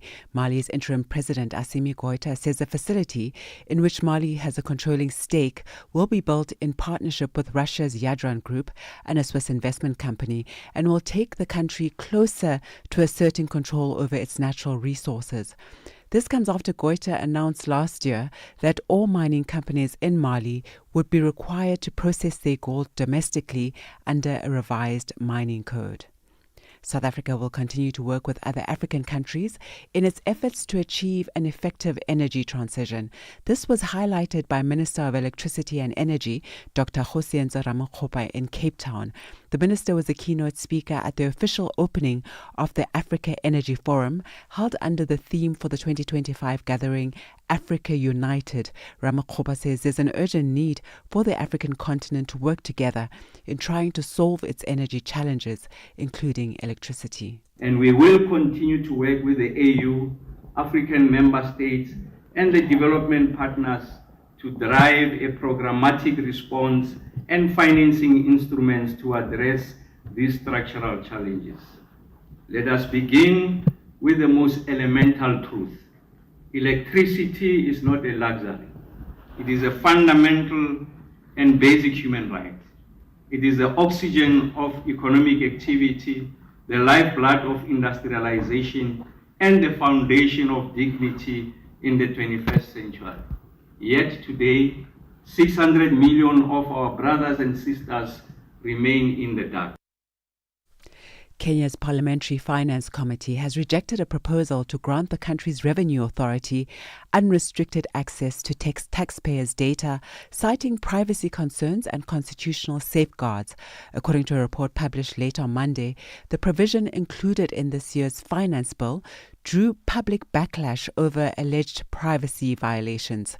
The committee says that currently laws already allow the Kenya Revenue Authority to access financial data with a court warrant, rendering the proposal unnecessary. Nhlanhla Mahlangu reports. Kenya's Finance Minister John Mbadi has defended the measure, saying it would help curb tax evasion, particularly by wealthy individuals exploiting legal protections to conceal financial information.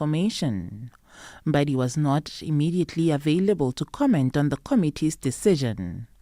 President William Ruto's government has been trying to increase tax collection to help keep up with the growing debt repayments.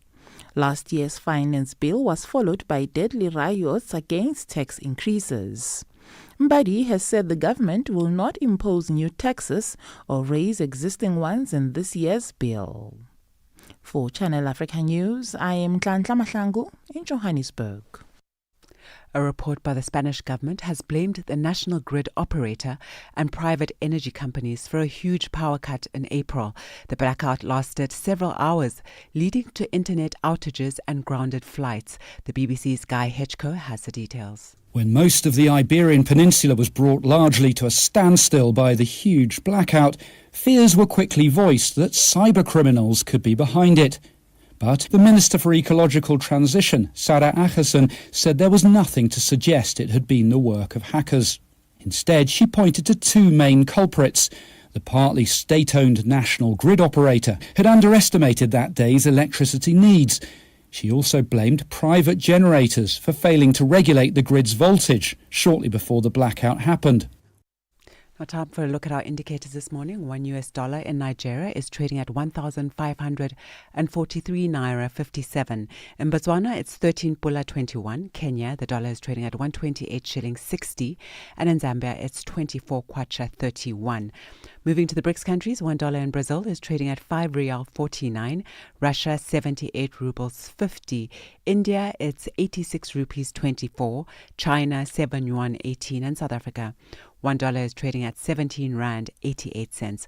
$1 is trading at 73 pence to the British pound and 86 to the euro. Looking at commodities this morning, gold is trading at $3,388 and platinum at $1,265 per ounce, while the price of Brent crude oil is at $76.67 a barrel. And those are your business news at this hour.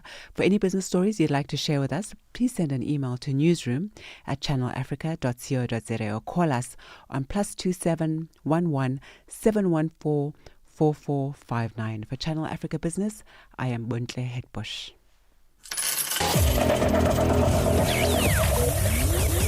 Business News on Channel Africa. The African Perspective.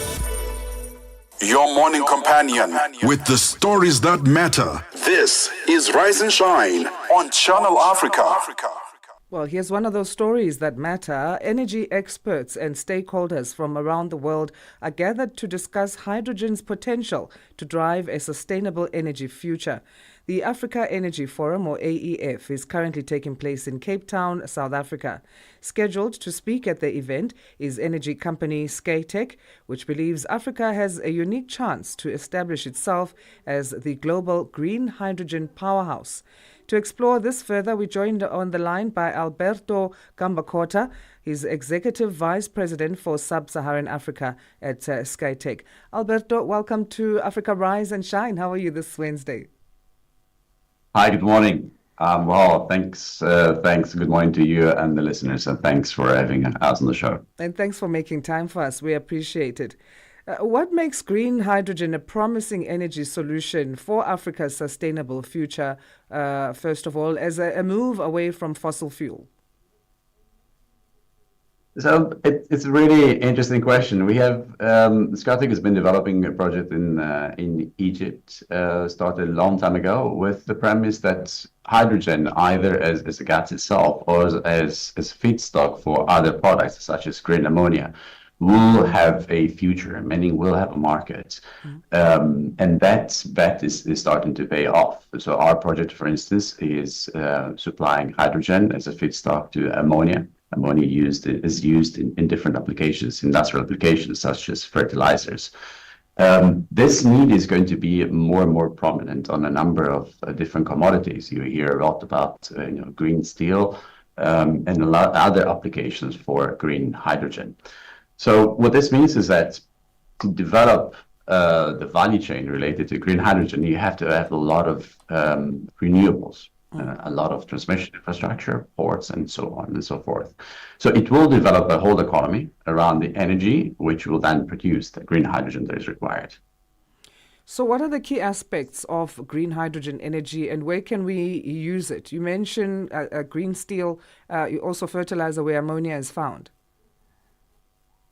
That's correct. There's a number of applications and there's a number of use cases. It can be used as is. It can be used as is to store energy. It can be used as is to produce energy directly. The reverse operation from the electrolyzer, which is the fuel cells. It can be used, as I said, in green steel.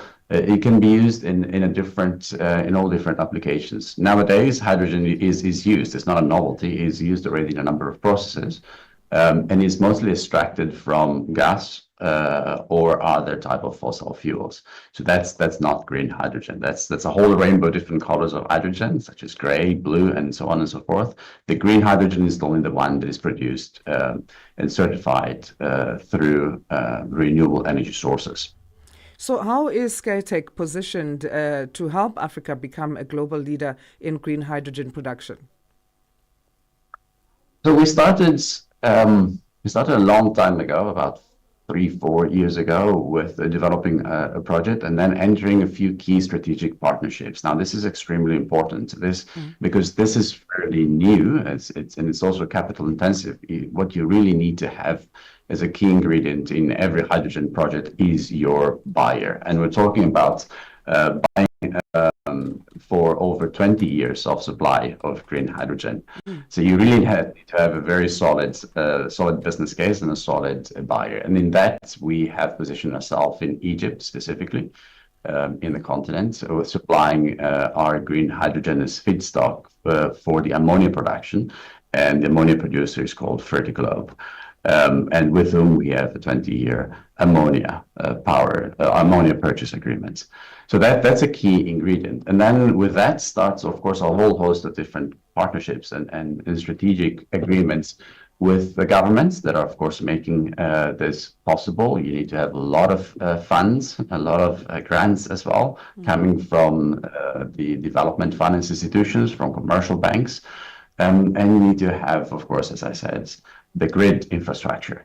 And that's another key ingredient. You need to be able to wheel the electricity from your solar, wind power plants all the way to where the electrolyzer is. And then another important bit that is often overlooked is the need of water. You need a lot of water to produce hydrogen. And that's clearly another key important point. So of all places in the continent, we started with Egypt because we thought that it had all the ingredients, and there was also the willingness from the country to develop this value chain. We see this now happening in other countries in Africa as well. One of them is our home country, South Africa, of course. So the main challenge then to implementing green hydrogen power would be funding, especially in sub-Saharan Africa. You mentioned that it's quite capital extensive. That's correct. It's a very capital intensive type of investment. There are several challenges. Capital is one of them, and it's a lot of it because you need to fund your renewable energy assets, you need to fund your electrolyzers, you need to fund your downstream value chain. And then the other challenges, as I mentioned already, it's the grid infrastructure. It's ports. You need to, if you're selling to a European market, of course, you need to ship this commodity somewhere, and you need the right port infrastructure, you need the right transmission, and the right players as well. Should we be concerned as much in significantly reducing our carbon emissions in Africa as we contribute only around 3% of global emissions? What's your thoughts on that?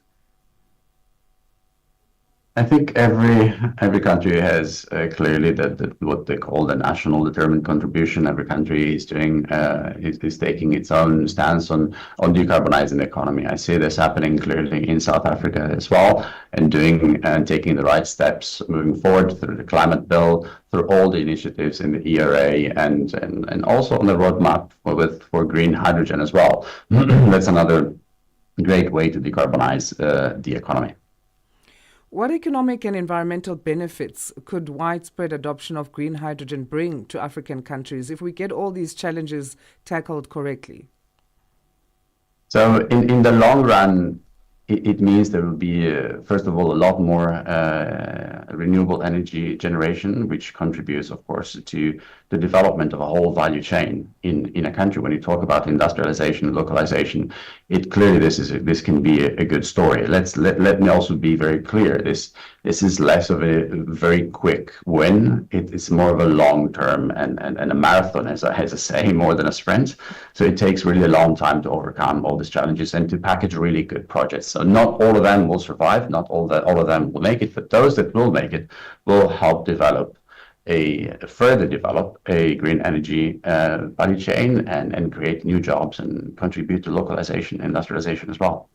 What about blue and grey hydrogen? Does Africa have capacity in infrastructure to explore these types of hydrogen energy sources? I know we're still tiptoeing towards green hydrogen. Yeah.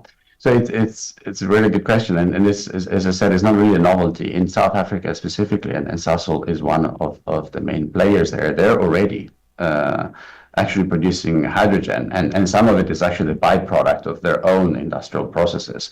So it's something that exists already. The problem is, of course, one of scale, is one of carbon tax as well. It's one of if you are exporting those commodities, then those commodities will have a certain carbon footprint, which will make them taxed in the countries where they are exported, using the so-called carbon border adjustment mechanism. So that's really the problem. The value chain itself exists already in many countries, and in South Africa, you have a great example with Sasol. So how do we accelerate investment in green hydrogen projects? How do we mobilize donor funding and harness private sector investment? Will it take an international community to step in? Can we do this alone as the continent? Partnerships are key.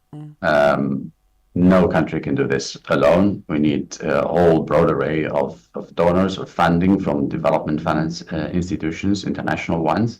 You need the cooperation of countries that are receiving this green hydrogen as well. So you need a broad array of partnerships. No country can do this alone. In Egypt, for instance, we are our off-taker, Fertiglobe, is benefiting from a contract for difference, a CFD, which has been awarded by the German government. And that provides stability on the pricing of this commodity.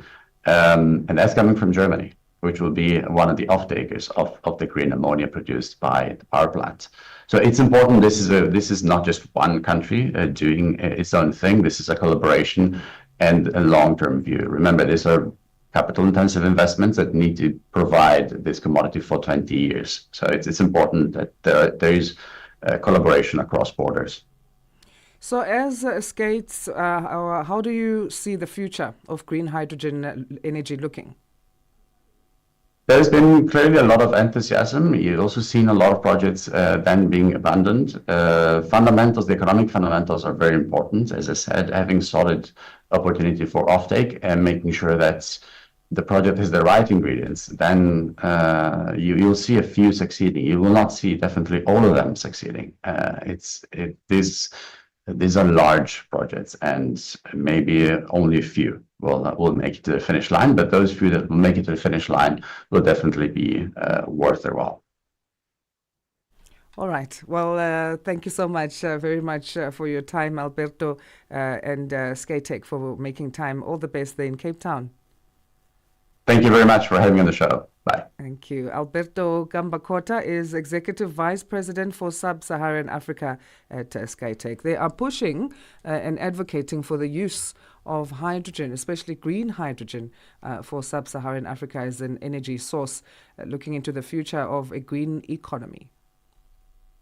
Africa at Play with NATO and ETO chairman. The Confederation of African Athletics, CAA President Mr. Hamad Kalkaba Malboum, talk to us about the state of athletics in Africa as it stands, and what picture are you looking at 5 years later? Yeah, athletics in Africa is strong. We are able to organize our major events in time. Like this year, we will have the under 20 and under 18 African Championship in Nigeria. Next year, we will have the senior in Ghana. In 2027, we will go back to Algeria to organize the under 18 and under 20. And then 2028, we will have the senior championship in Gaborone in Botswana. Well, by this program, we can increase our performance. And at the same time, we are considering the fact that within the British Federation, they are identifying young talent every year within their national program, within the scholarship championship. And so the athletics in Africa is in good standard. Live every Saturday and Sunday from 2 to 5 p.m. Central African Time.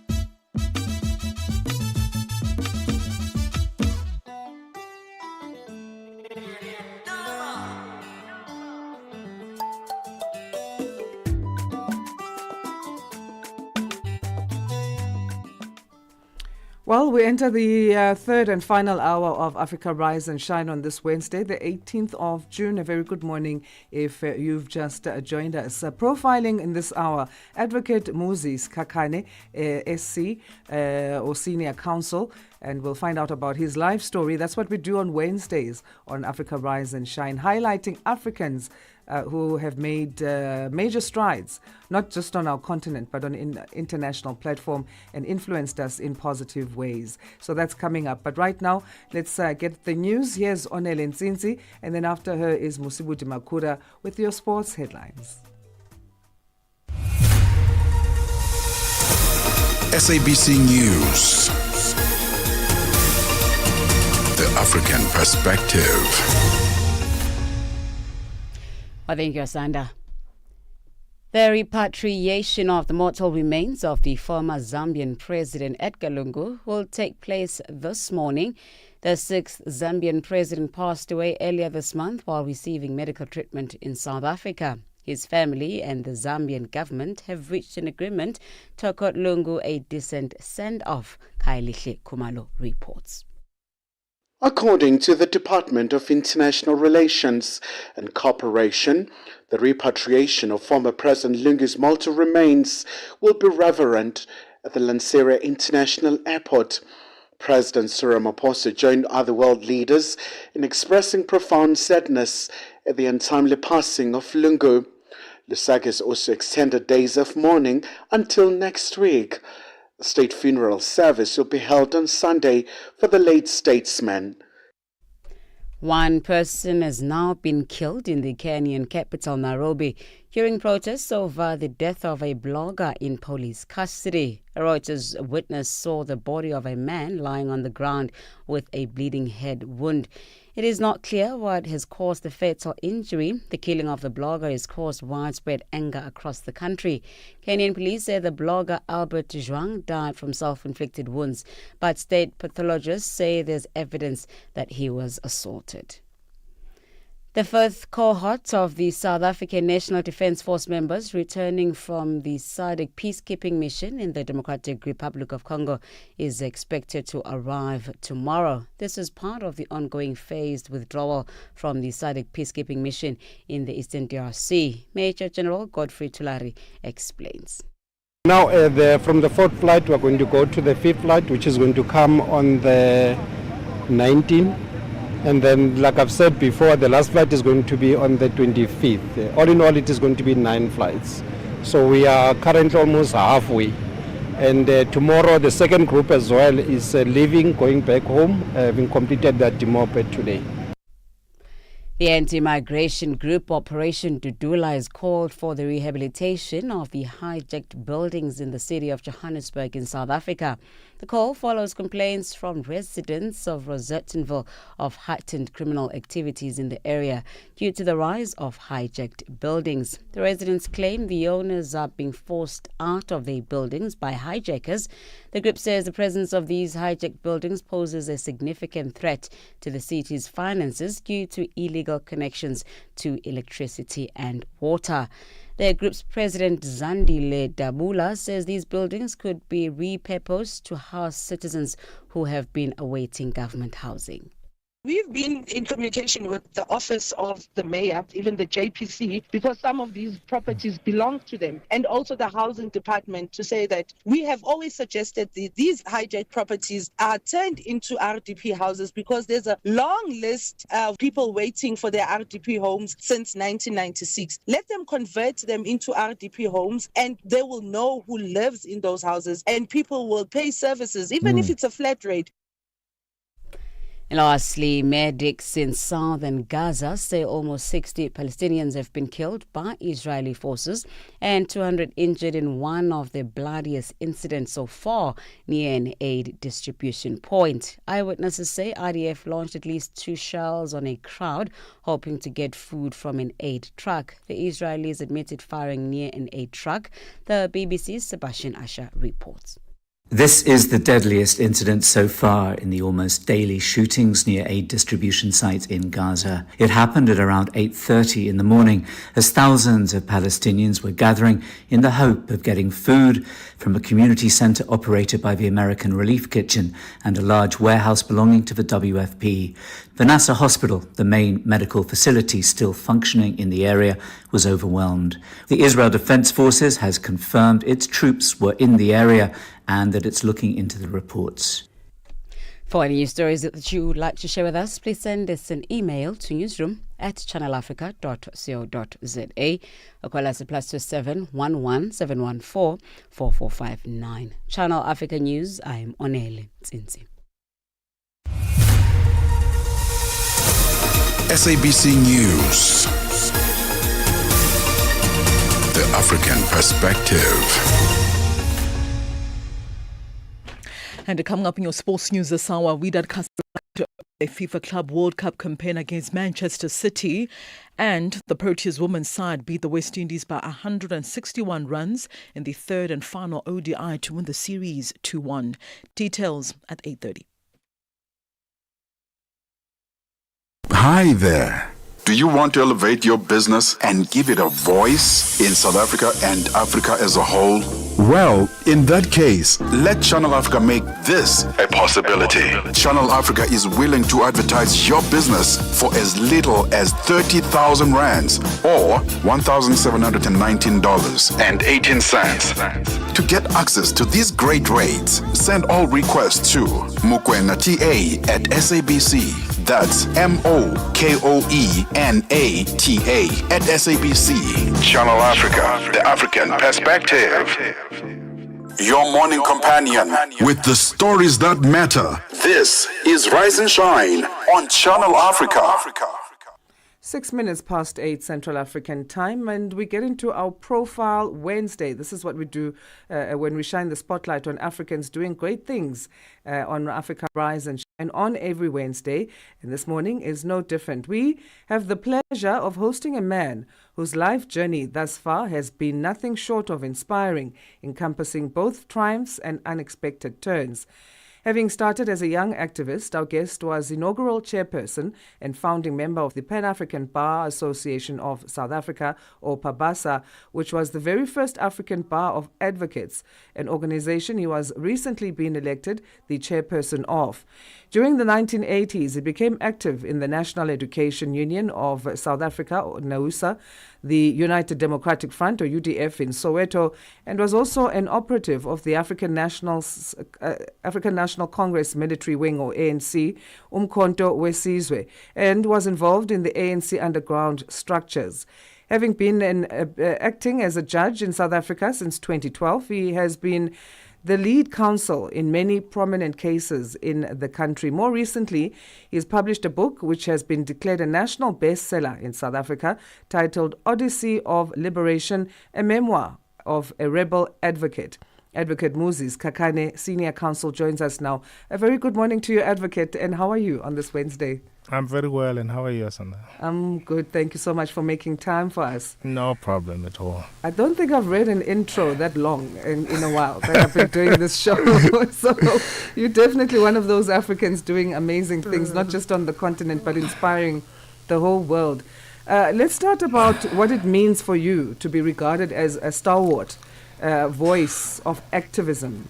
This is how you were referred to when you were awarded an honorary Doctor of Laws by the University of Zululand in a historic moment.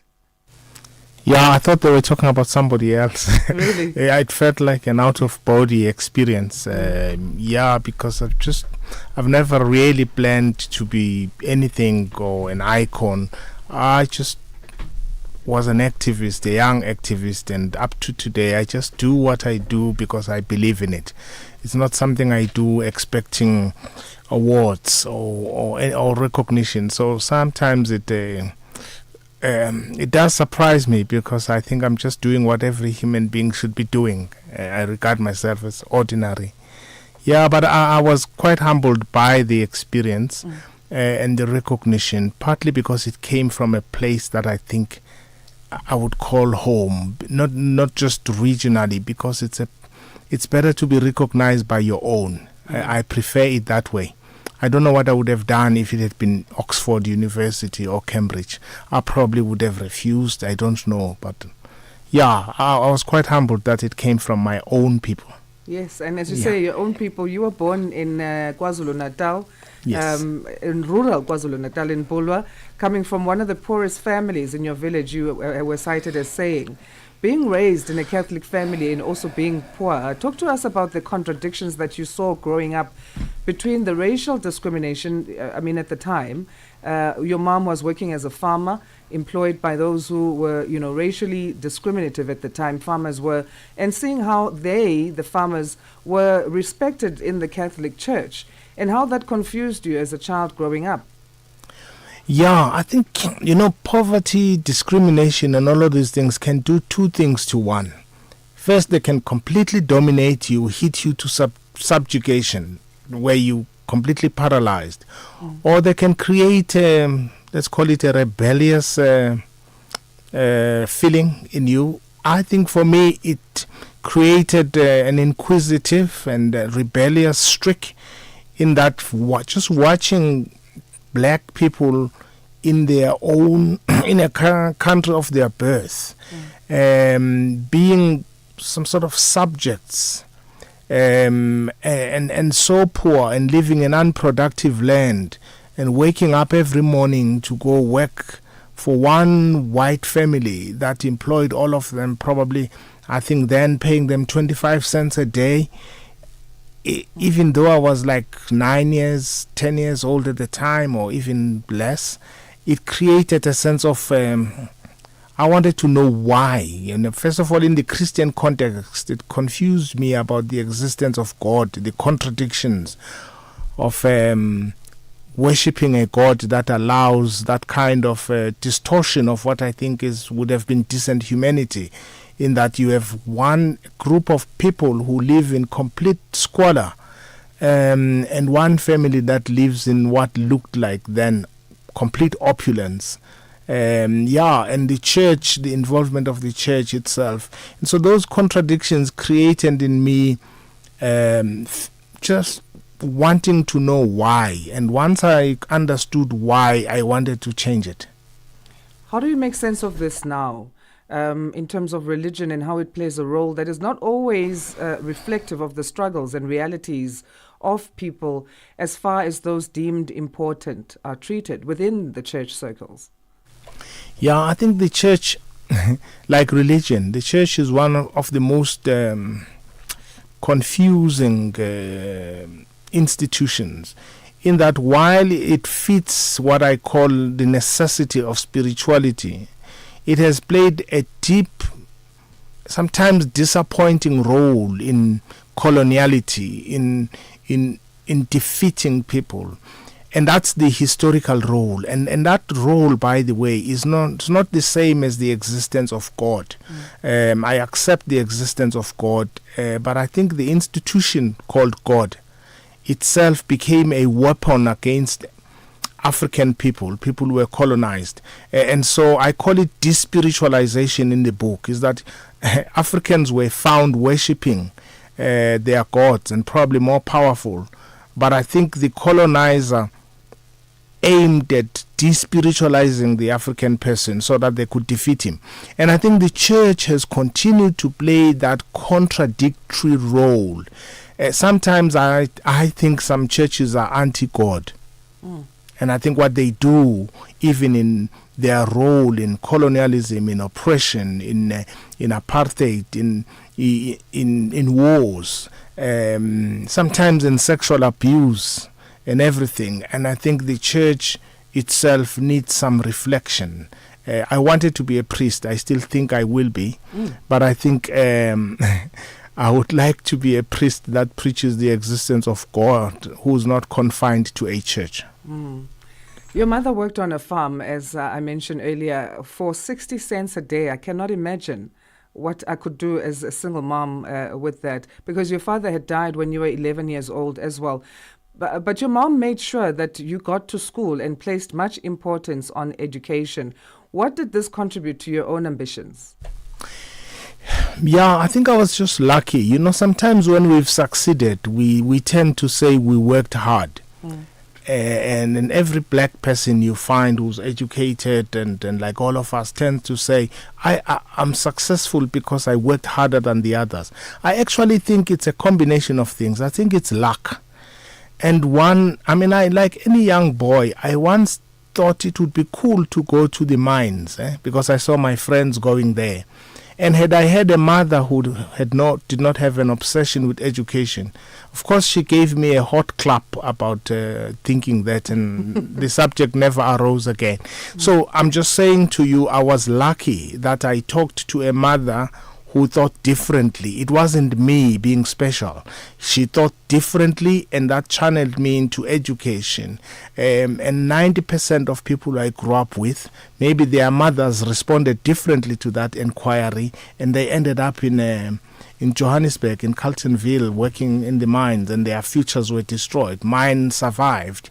And so it was difficult. It was difficult, but I think on its own, hardship is not a bad thing, because it creates resilience.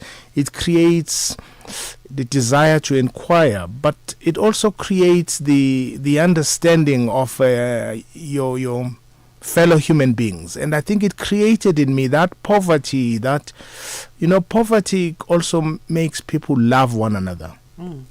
And when we are Christians, we grew up, we still do it. I was doing it this weekend. I visited my sisters. We still break into song because song is cheap. It's the only entertainment available when you're poor. But that creates a bond, not just with your family, with the community. And I think that on its own created in me a sense that I wanted to work for humanity.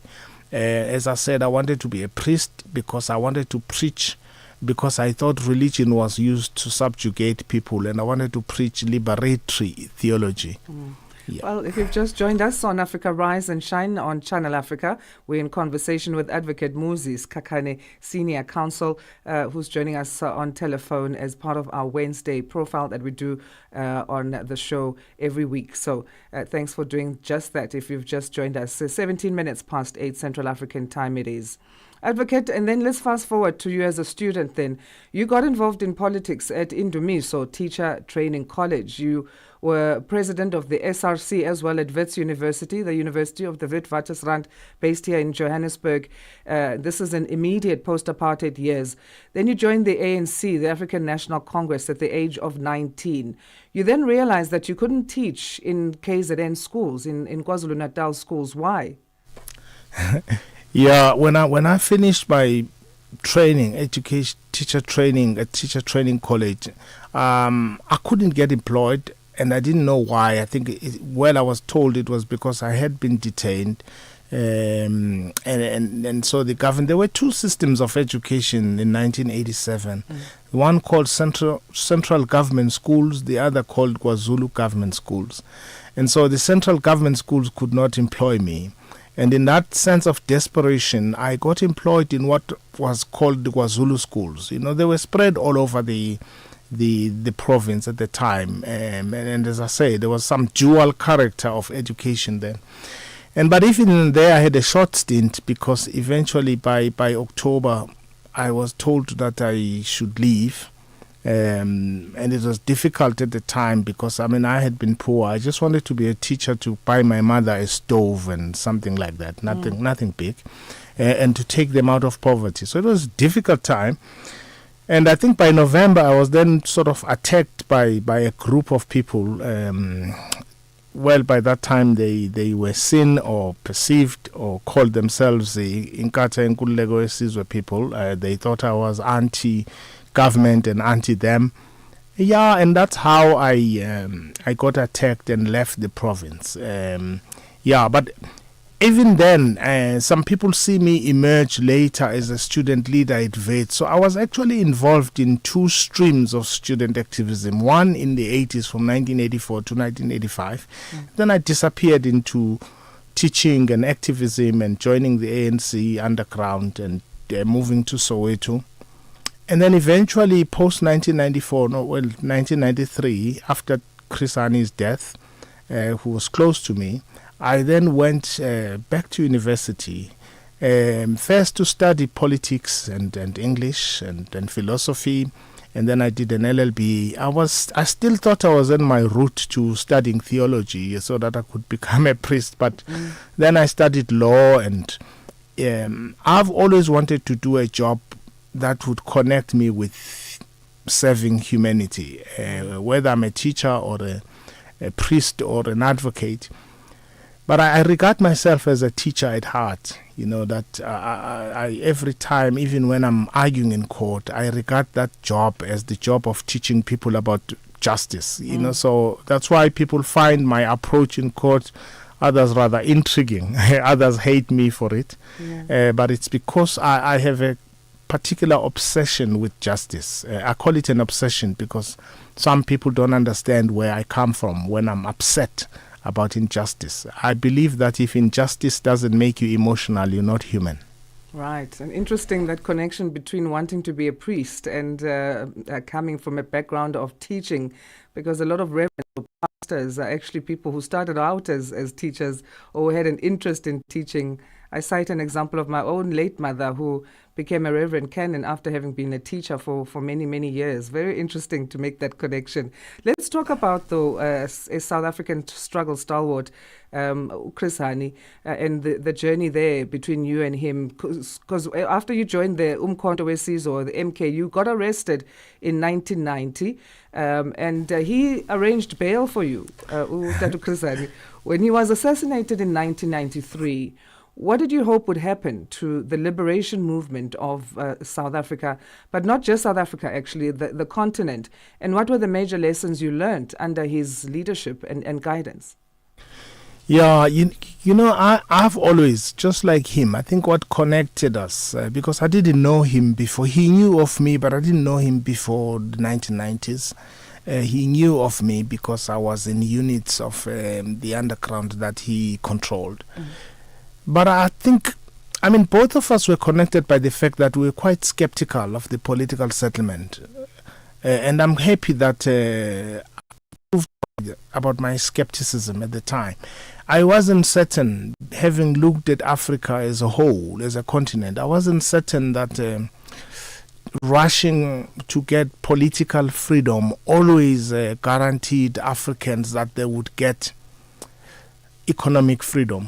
And I thought that separation had always resulted in Africa being poorer even after independence, because the systems were such that those who controlled the colonial period, those who were our controllers then, continued to keep a firm grip on the economy, on the mineral resources of Africa. It doesn't matter where. And I was skeptical that the political settlement we were getting into was no different from what I had seen in West Africa, in Central Africa, and everywhere else in the continent, where the colonizer leaves. Well, in our case, the colonizer didn't. He still lives with us today. The colonizer leaves, but the African stays behind under even harsher vestiges of that colonial period, with no resources, with no money, with no education, with no control over resources. And Chris was skeptical too that we were taking the same route. We were in a hurry for political freedom, for voting and all of that, because we were tired. I think people had what I call battle fatigue. But we then sacrificed what I think would have been a great example of a country that got freedom 30 years after others had and had learned lessons. And my regret is that I don't think we learned anything from the failures of other countries in the continent. We went straight into the same compromise, which is why today I think white people have become richer. Black people live in squalor. They vote, yes, but I think they remain in complete dire straits. And I think that is the failure I anticipated. And that's what I'm sad about. And I think Chris, knowing him, was already suspicious at the time about that kind of political settlement. I'm suspicious about it. In fact, right now, I'm not even suspicious. I think it was a lullaby song that was designed to make our people feel happy over nothing. Do you think it has any connection in terms of giving a backdrop to South Africa's context? And I want to cite the examples when we talk of what true democracy means on the continent. I want to cite the examples of Kenya's anti-tax protest, and now outrage against a clampdown on activism. Tanzania, another example which has a similar intimidation and detention of opposition voices. Uganda's bill on adding military courts to apply apprehension on judicial matters. How are we doing as a continent, and how can we view this in terms of where it puts South Africa as a backdrop, either in how it can provide guidance or fall victim to similar situations in current day? Yeah, I think South Africa is completely in the belly of the enemy already. It means I don't think we can teach the continent anything. We're making the same mistakes they made, if not worse. And I think the example of seeing our president like a schoolboy talking to Trump and begging him, explaining himself, just for me typified what an African is in contradistinction with a white person or a European or Western person. And I think that was an example where black people in that room in the White House were sitting there like schoolboys. We have a schoolboy, schoolgirl relationship with the rest of the world. And I think one of the things Africa must do at the moment, and I think Traore is trying it, Sankara previously tried it, Patrice Lumumba tried it, is that the continent must actually seriously break its ties with the colonizer structures. Because we sometimes don't realize that our post-colonial experience has been varied. Because in some ways, I'll give you an example. In some places in West Africa, while they got independence, they still wanted to become a French colony. Our own history in South Africa, the struggle, by the way, we always boast that we've always struggled against colonialism. No. Sometimes in 1911, 1912, those years leading up to the formation of the ANC, educated people just wanted to be recognized more than the uneducated ones. They were making deportations, declaring their allegiance to the king of Britain. So there has been a lot of contradictions about what we want. And I think the time now has come for Africans to look at the chains that tie them. They may be visible, but they are there. The chains that tie them to the very slavery, the very colonial conquest that they thought they were fighting. And it's time for us to look at our religion, what it is that we worshipped, what it is that gave us strength, our spirit, and what it is that was defeated, and what exactly. We are the richest continent in the world, with the poorest people in the world. And that means we've not been able to play the game of power with our former colonizers. In some countries in the West Africa, they could not pass a budget without seeking permission from France. We too here, by the way, can do very little if white owners of capital don't want to. That's why the president took them to meet the American president. It's because they control us. Your book, before we run out of time, we have to touch on this, titled Odyssey of Liberation, a memoir of a rebel advocate.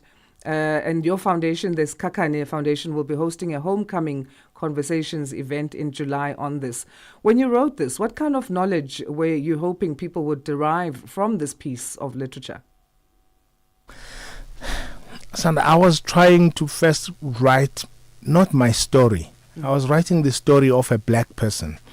So first of all, in this book, when you read it, and although it's an autobiography, I'm not a hero in the movie. I was trying to write a story that is security guard at SABC, a security guard and a petrol attendant and a professor at university and a young person in a school or in Guamash or Kiani or Kailisha can relate to, right? That's the first thing. But I wanted to weave into my story what I think is found in high-flown language of intellectuals about decoloniality, and I wanted to reduce it to a book that can be read by a wide range of classes of people. But largely, as you talk about the homecoming that I'm going to do in Durban, we've had two launches already, and I'm taking my book to where I grew up, because I want us to start a conversation about ourselves. And so the book I wrote about myself, but I was trying to lead, I call it Odyssey, which is a Greek word for journey, because I want us to travel together to what I think is total emancipation, true liberation of people. And I want us to have that conversation honestly, frankly, and be able to cut ties with what I call burdens of whiteness. And the chains that tie us to things that are not. I want that lady who sits at Checkers to ask herself why does she smile when a white lady approaches, and long face when a person who looks like her, who's black, comes along. To question ourselves about how we fear whiteness and how we despise ourselves. And that's the book for me. That's what I was trying to communicate. I was also trying to expose this insincerity of those of white liberals and many others in South Africa who pretend they like us when they actually deepen stereotypes about us. And I wanted black people to wake up and realize that this journey, this odyssey of liberation we've taken, sinks us deeper into the abyss that I think we must come out of. And so the launches I've been doing, the one I will do in Durban with a number of other leaders that I respect, is simply to have our people start a conversation about themselves, honestly about themselves, as to whether it is right for our people to live in squalor when people who oppress them get richer and our leaders get co-opted to assist those who already have privilege. I want people to have that question. And largely, they are entitled, by the way, to collapse a government that perpetuates coloniality. And I want them to have that conversation. I'm not a politician. I'm not trying to have any political party. I'm not a member of any political party. But I want my people to discuss themselves honestly, to look at themselves. And that's why I call it Odyssey Off, not Odyssey 2. Because I'm saying Odyssey Off because the contradictions are there, and I want us to look at every aspect of our lives, spiritually, socially, politically, economically, to look at our knowledge systems and what we do. And that's what the book is about. And to look at law itself, because I'm a lawyer. I think law is, law in the hands of oppressive people is actually a dangerous weapon. We are completely out of time, Advocate, and I really think that book would form basis for this recently called for national dialogue in South Africa by our President, Ramaphosa. I wanted to get your views in terms of what NGOs would contribute, what do you think they would contribute in that, but News is going to be very upset with me. We have to end our conversation there, but really, really thanking you for your time, and we appreciate and are very inspired by you. Thank you so much, Asanda. Thank you. Advocate Right. Muzi Sikakane, Senior Counsel. These conversations really don't have enough time, and especially for people with introductions as long as these ones. I don't even know how to wrap him up when I say goodbye to him, but that is a South African advocate or South African-born advocate, currently the national chairperson of the Pan-African Bar Association of South Africa, has acted as a judge of the High Court on several occasions, joined the Johannesburg Bar back in 2002, and has done many more in terms of activism in the country, regarded as a stalwart voice of activism. Onel and Sinzi, good morning. Sorry for stealing your time. Give us the news headlines. SABC News. Headlines. The African Perspective. Thank you, Asanda. Belgian prosecutors say they're seeking to put on trial a 92-year-old former diplomat over his alleged role in the 1961 killing of Congolese independence hero Patrice Lumumba. Tensions remain high in Kenya following the death of a man during protests in Nairobi on Tuesday, during demonstrations sparked by the killing of a 31-year-old blogger and teacher, Albert Tujwang, while in police custody. And medics in southern Gaza say almost 60 Palestinians have been killed by Israeli forces in one of the bloodiest incidents so far near an aid distribution center. Channel Africa News, I am Oneli Tsinzi. SABC News. Headlines. The African Perspective. And now let's get our sports update. Here's Musibudi Makura with the details. Sports on Channel Africa. The African Perspective. Thank you, Asanda. Good morning once again from the sports desk. Mamelodi Sundowns head coach Miguel Cardoso has showered his players with praise after the club displayed a spirited fight to beat Ulsan HD 1-0 in their first group game at the FIFA Club World Cup at the Inter & Co. Company Stadium in Orlando in the USA in the early hours of this morning. Ikram Reyners elegantly found the back of the net in the 36th minute, securing the Brazilians' triumph in this prestigious tournament opening match of Group F. Played according to the level of preparation we had. I think it was clear we made a very wonderful first half. It was important that we could keep the pace and not go away from the game plan so that we could score the second goal that for little details or little centimeters we could not do. Obviously that as time goes by, having a margin of 1-0 in the score, and normally there's obviously an intention to keep the results. So in the last 15 minutes we didn't play them as much as we would like, but anyway we created chances, and obviously that we are very happy. Meanwhile, in the other Group F game played yesterday, Brazilian side Fluminense as well as German side Borussia Dortmund played out to a goalless draw. Sundowns will face Borussia in their second match. God also had this to say about the other game that took place in the group yesterday. I heard that it seems that the game was not intense. The question is that our game also today was not very intense. I'm even curious to see, because as much as we want, the heat, the conditions take out a little bit of the possibility to perform physically. The question is how much you give on what you can give, and if you take it to the limit. Every game will have a different story. Now we need to recover, see if everybody's okay, how to approach the game. I understand, obviously, Dortmund. Right, staying with the FIFA Club World Cup, Wydad Casablanca head coach Amin Benchingham has a promise that his team will compete with Manchester City in their opening game at the FIFA Club World Cup, despite being ranked outsiders for a meeting with Pep Guardiola's side. Now, Wydad are one of the giants of North African football and qualified for FIFA's youth competition as a recent winner of the CAF Champions League. However, they had a disappointing season in Morocco, finishing third in their domestic league. That performance also led to them parting company with South African-born coach Rulani Mokoena, with the coach replacing him on the bench. Wydad will also face Italian giants Juventus as well as Al Ain of the United Arab Emirates in Group G, with the top two teams qualifying for the round of 16. Well, in case you missed it, Tamsin Briss recorded a century to power the Proteas women's side to a commanding 166 run via the Duckworth-Lewis-Stern method in the third and final one-day international game against the West Indies in Barbados on Tuesday, sealing a 2-1 series victory for the visitors. Brits led the way with a blistering 101 from just 91 balls, striking 8 fours as well as 4 sixes. She shared a vital opening stand with the captain Laura Wolfhard, who added 75 of just 76 deliveries, as South Africa posted 278 for 6 in 45.5 overs before rain brought an early end to their innings. In reply, the West Indies were restricted to 121 for 9 in 27.5 overs, while also chasing a revised DLS target of 288 from just 39 overs. Sima Masabata class starred with the ball claiming career best figures of 4 for 25.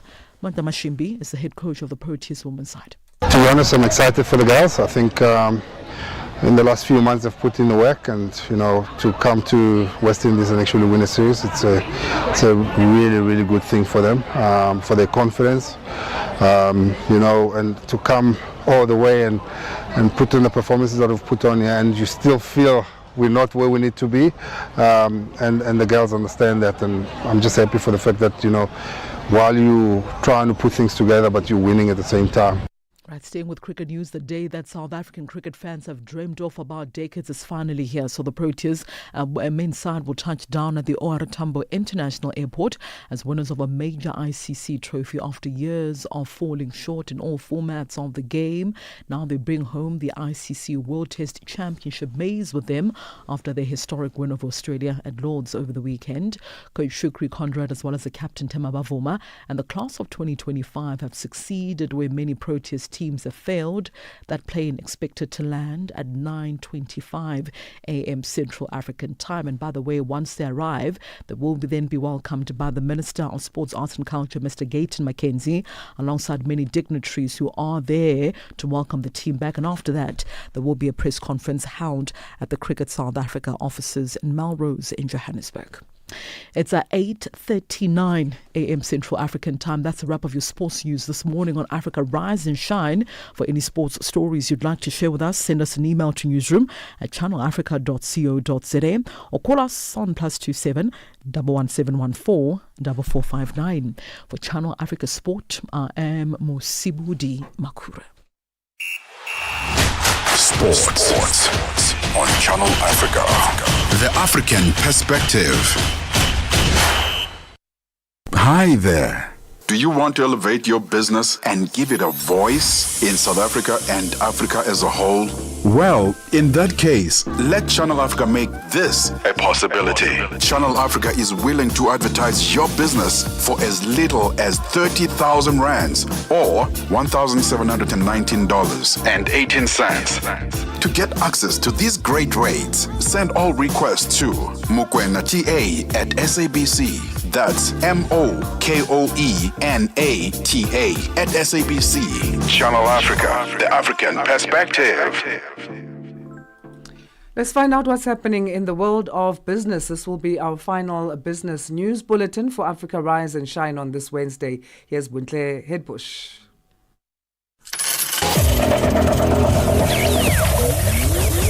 Business news on Channel Africa.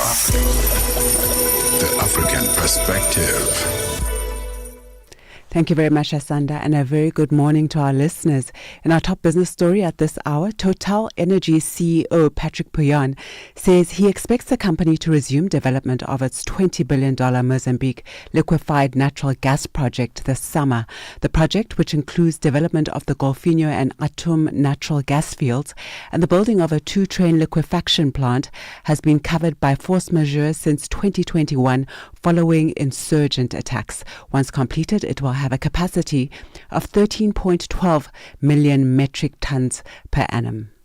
A new report by geopolitical risk firm SBM Intelligence has warned that the escalating conflict between Israel and Iran could have far-reaching economic consequences for West Africa. This includes a sharp drop in foreign investment, stalled development projects, and rising borrowing costs in countries like Nigeria and Ghana. Certified financial modeling and valuation analyst and business and finance content curator Dennis O'Shea explains how the Israel-Iraq conflict could trigger capital flight or stall foreign direct investment in West African economies like Nigeria and Ghana. Concerning with the Ghanaian cedi currently outperforming most global currencies, how exposed it is to external shocks like rising energy prices and reduced investors' confidence. If you notice, some of the two most performing currencies this year have been the Russian currency and the Ghanaian currency. And if you notice, both currencies are hinged to commodities that are very sensitive to geopolitical situations. But in the terms of Russia's currency is hinged to its huge oil potentials. And also the Ghanaian currency is hinged to the performance of gold. Mali has begun the construction of a new 200-ton capacity Russia-backed gold refinery. Mali's interim president, Assimi Goïta, says the facility in which Mali has a controlling stake will be built in partnership with Russia's Yadron Group and a Swiss investment company and will take the country closer to asserting control over its natural resources. This comes after Goïta announced last year that all mining companies in Mali would be required to process their gold domestically under a revised mining code. South Africa will continue to work with other African countries in its efforts to achieve an effective energy transition. This was highlighted by Minister of Electricity and Energy, Dr. Hosienzo Ramokgopa, in Cape Town. The minister was a keynote speaker at the official opening of the Africa Energy Forum, held under the theme for the 2025 gathering, Africa United. Ramokgopa says there's an urgent need for the African continent to work together in trying to solve its energy challenges, including electricity. And we will continue to work with the AU, African member states, and the development partners to drive a programmatic response and financing instruments to address these structural challenges. Let us begin with the most elemental truth. Electricity is not a luxury. It is a fundamental and basic human right. It is the oxygen of economic activity, the lifeblood of industrialization, and the foundation of dignity in the 21st century. Yet today, 600 million of our brothers and sisters remain in the dark. Further afield, a report by the Spanish government has blamed the national grid operator and private energy companies for a huge power cut in April. The blackout lasted several hours, leading to internet outages and grounded flights. The BBC's Guy Hedgecoe has the details. When most of the Iberian Peninsula was brought largely to a standstill by the huge blackout, fears were quickly voiced that cybercriminals could be behind it. But the Minister for Ecological Transition, Sarah Acherson, said there was nothing to suggest it had been the work of hackers. Instead, she pointed to two main culprits. The partly state-owned national grid operator had underestimated that day's electricity needs. She also blamed private generators for failing to regulate the grid's voltage shortly before the blackout happened. Now let's take a look at the indicators this morning. $1 in Nigeria is trading at 1,543 naira 57. In Botswana, it's 13 pula 21. Kenya, the dollar is trading at 128 shillings 60. In Zambia, it's 24 kwacha 31. The BRICS countries, $1 in Brazil is trading at 5 real 49. Russia, 78 rubles 50. India, it's 86 rupees 24. China, 7 yuan 18. And South Africa, $1 is trading at 17 rand 88 cents. $1 is trading at 73 pence to the British pound and 86 to the euro. Looking at the commodities this morning, gold is trading at $3,388 and platinum at $1,265 per ounce, while the price of Brent crude oil is at $76.67 a barrel this morning. And those are your business news at this hour. For any business stories you'd like to share with us, please send an email to newsroom@channelafrica.co.za or give us a call on +2711 714 4459. For Channel Africa Business, I am Buntle Headbush.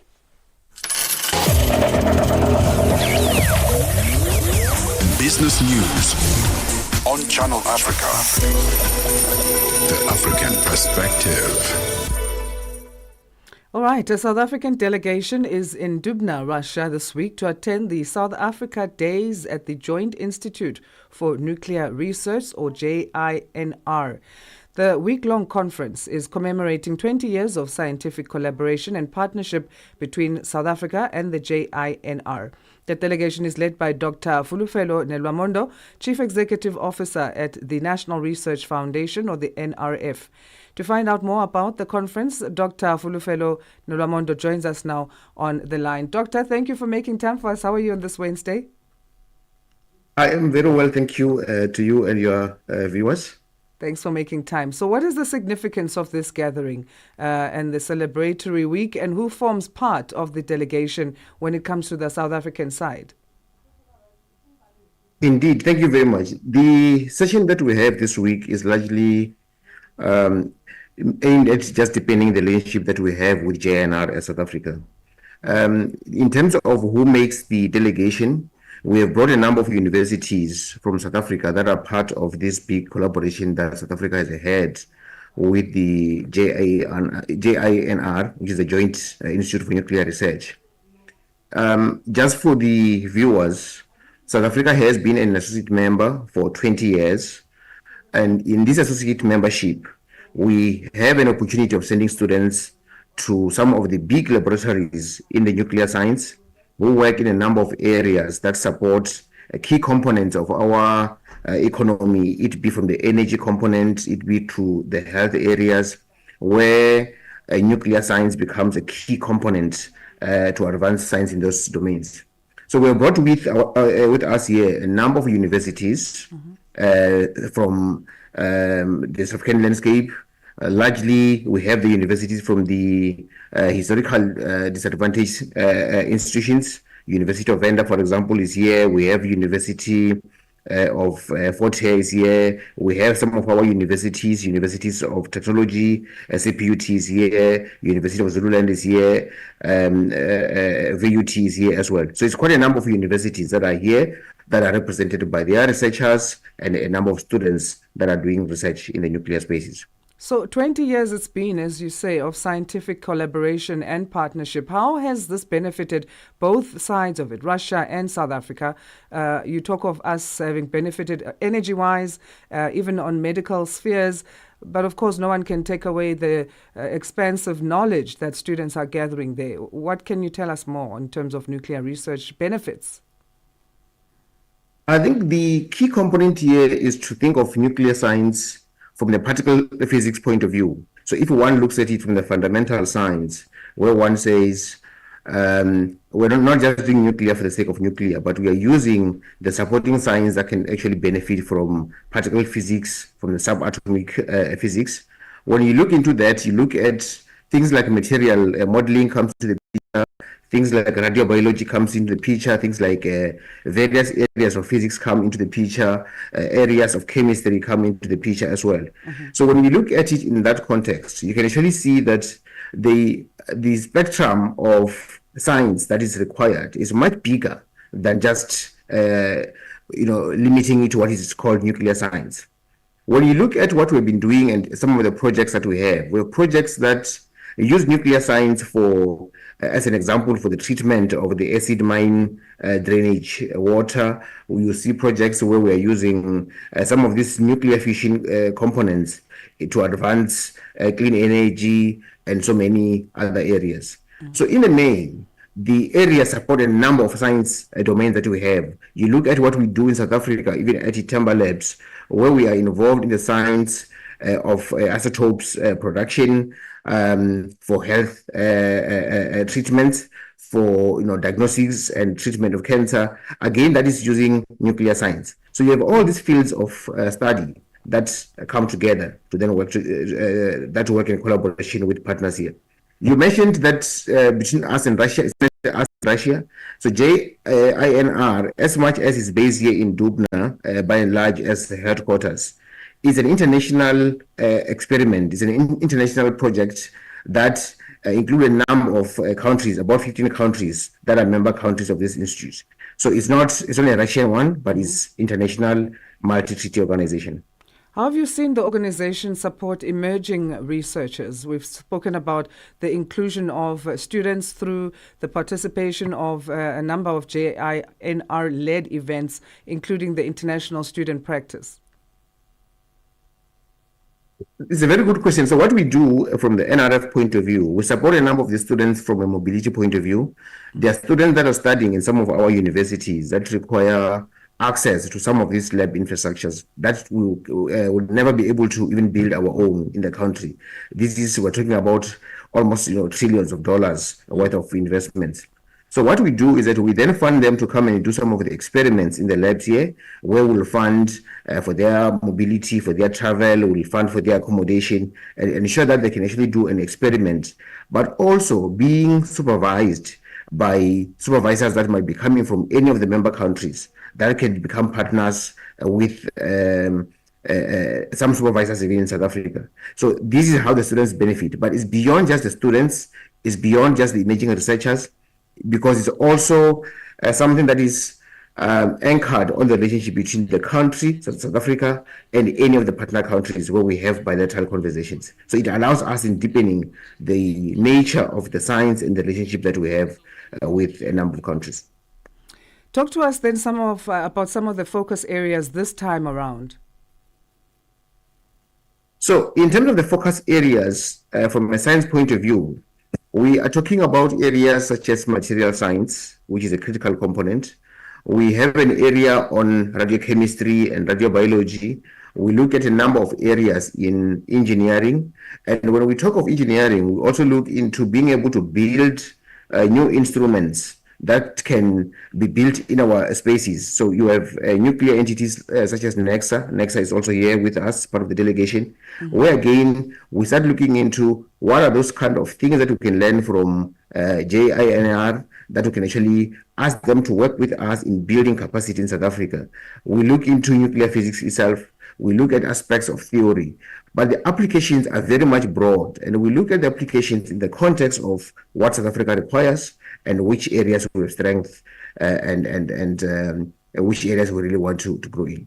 Maybe just on the same form, if I just give you a sense of how the week looks like, we spent this week looking into a number of projects from the South African side, where we are saying, let's share with our partner countries, researchers, what we've been doing over the last year, what are the key projects that we're working on. We look into those areas and we say, can we then have more collaborators from this particular space? We also have opportunities of visiting a number of the labs here in Dubna. We go to the labs, we see their experiments, we see their labs, we see the environment, and we then build from that point where we start saying, oh, what you have here is something that perhaps we have more interest. Can we zoom deeper? Can we have further engagements on that? Linked to the very same thing, we are dealing with aspects of administrative relationship between ourselves and the JINR, where we are saying, let's look at governance issues. As I'm talking to you now, I'm just in a meeting which is called the JCC, which is the Joint Coordinating Committee meeting, where we are looking at, how do we address issues that are of mutual benefit or mutual interest between us and the JNR. All right. Dr. Ndoro, we appreciate your time. Thanks again for chatting to us. Thank you very much. And we really appreciate you inviting us and allowing us to share the view from Dubna. Awesome. Dr. Fulufelo Nelwamondo, Chief Executive Officer at South Africa's National Research Foundation. They are gathering there in Russia, in Dubna, to attend the South Africa Days at the Joint Institute for Nuclear Research. Your morning companion with the stories that matter. This is Rise and Shine on Channel Africa.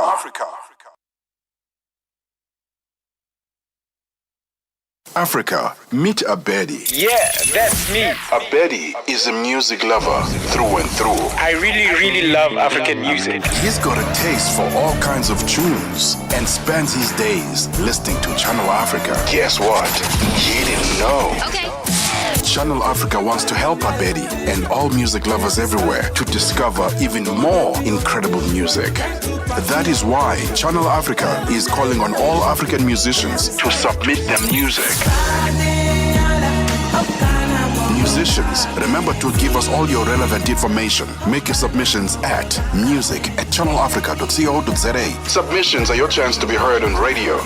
But sadly, they do not guarantee that you'll be playlisted. All submissions will be carefully reviewed to see if they meet our station's requirement. Channel Africa, the African perspective.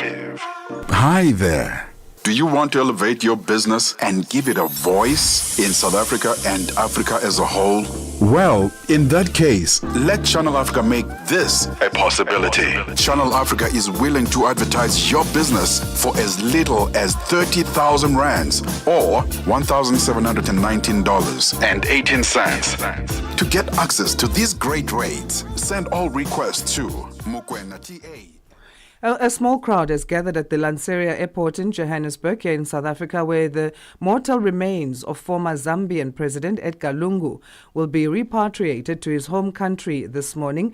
Lungu, who was the 6th elected Zambian leader, passed away earlier this month while receiving medical treatment in South Africa. For more, we're joined crossing live now to Channel Africa's Michael Mbewe. Michael, we understand that his family and the Zambian government have reached an agreement to accord Lungu with a decent send-off. What is happening on the ground where you are? Precisely, yes. Well articulated there, Asanda. I'm here at the Lanseria International Airport, where we are expecting, the repatriation ceremony of the late former Zambian President Edgar Lungu. So at the moment, all logistics are coming together. I've seen the South African National Defence Force, where they were performing some drills so that they can also part of this to give guard of honor to the Zambian-led president. So the official ceremony will begin at 9:30 this morning. I've seen also some of the, religious leaders getting their, getting themselves in order so that they can perform some of the spiritual, prayers for the former Zambian president. So for more on that, as it happens. All right, I'm sure we'll get more updates in terms of what happens there tomorrow from you, whether it's a package or a live crossing. But thank you for giving us that update, Michael. Thank you so much. Thank you. Michael Mbewe is Channel Africa's reporter reporting to us live from Lanseria Airport in Johannesburg, where the mortal remains of former Zambian President Edgar Lungu are being repatriated to his home country, taking him back to Zambia. Well, that's it from Africa Rise and Shine. From me, Asanda Beda. It's goodbye and the team. Up next is On the Move with Benjamin Mushatama and Palesa Tau. Stay tuned for that. Let's say good morning for our next news update. It's 9 o'clock Central African time. Hello, Onele. SABC News. The African perspective. Thank you, Asanda. Looking at your top stories, Belgium seeks persecution over Congolese independence hero Patrice Lumumba and almost 60 Palestinians killed by Israeli forces. Your latest news, greetings to our listeners. Belgian prosecutors say they are seeking to put on trial a 92-year-old former diplomat over his alleged role in the 1961 killing of Congolese independence hero Patrice Lumumba. Etienne Davignon is accused of involvement in the unlawful detention and transfer of Lumumba at the time he was taken prisoner. Lumumba's children filed a case in Belgium in 2011 to demand justice after their father was killed at the age of 35. His body was dissolved in acid, but a gold crown tooth remained. David Gunn is the sole survivor amongst 10 Belgians accused of complicity in Lumumba's murder. Tension remains high in Kenya following the death of a man during protests in Nairobi on Tuesday, during demonstrations sparked by the killing of 31-year-old blogger and teacher Albert Ojwang while in police custody. Graphic videos have surfaced showing police brutality during the protests, further fueling public outrage over alleged extrajudicial killings by security forces. Channel Africa correspondent Alex Carrier explains.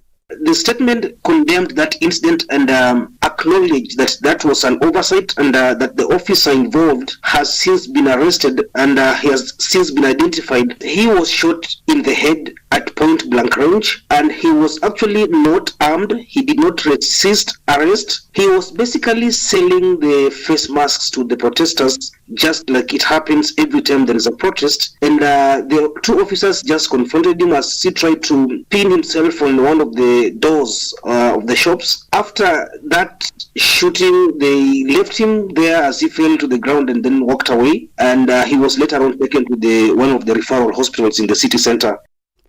The repatriation of the mortal remains of the former Zambian President Edgar Lungu is taking place this morning. The sixth Zambian president passed away earlier this month while receiving medical treatment in South Africa. His family and the Zambian government have reached an agreement to accord Lungu with a decent send-off. Kaelishe Kumalo reports. According to the Department of International Relations and Cooperation, the repatriation of former President Lungu's mortal remains will be reverent at the Lanseria International Airport. President Cyril Ramaphosa joined other world leaders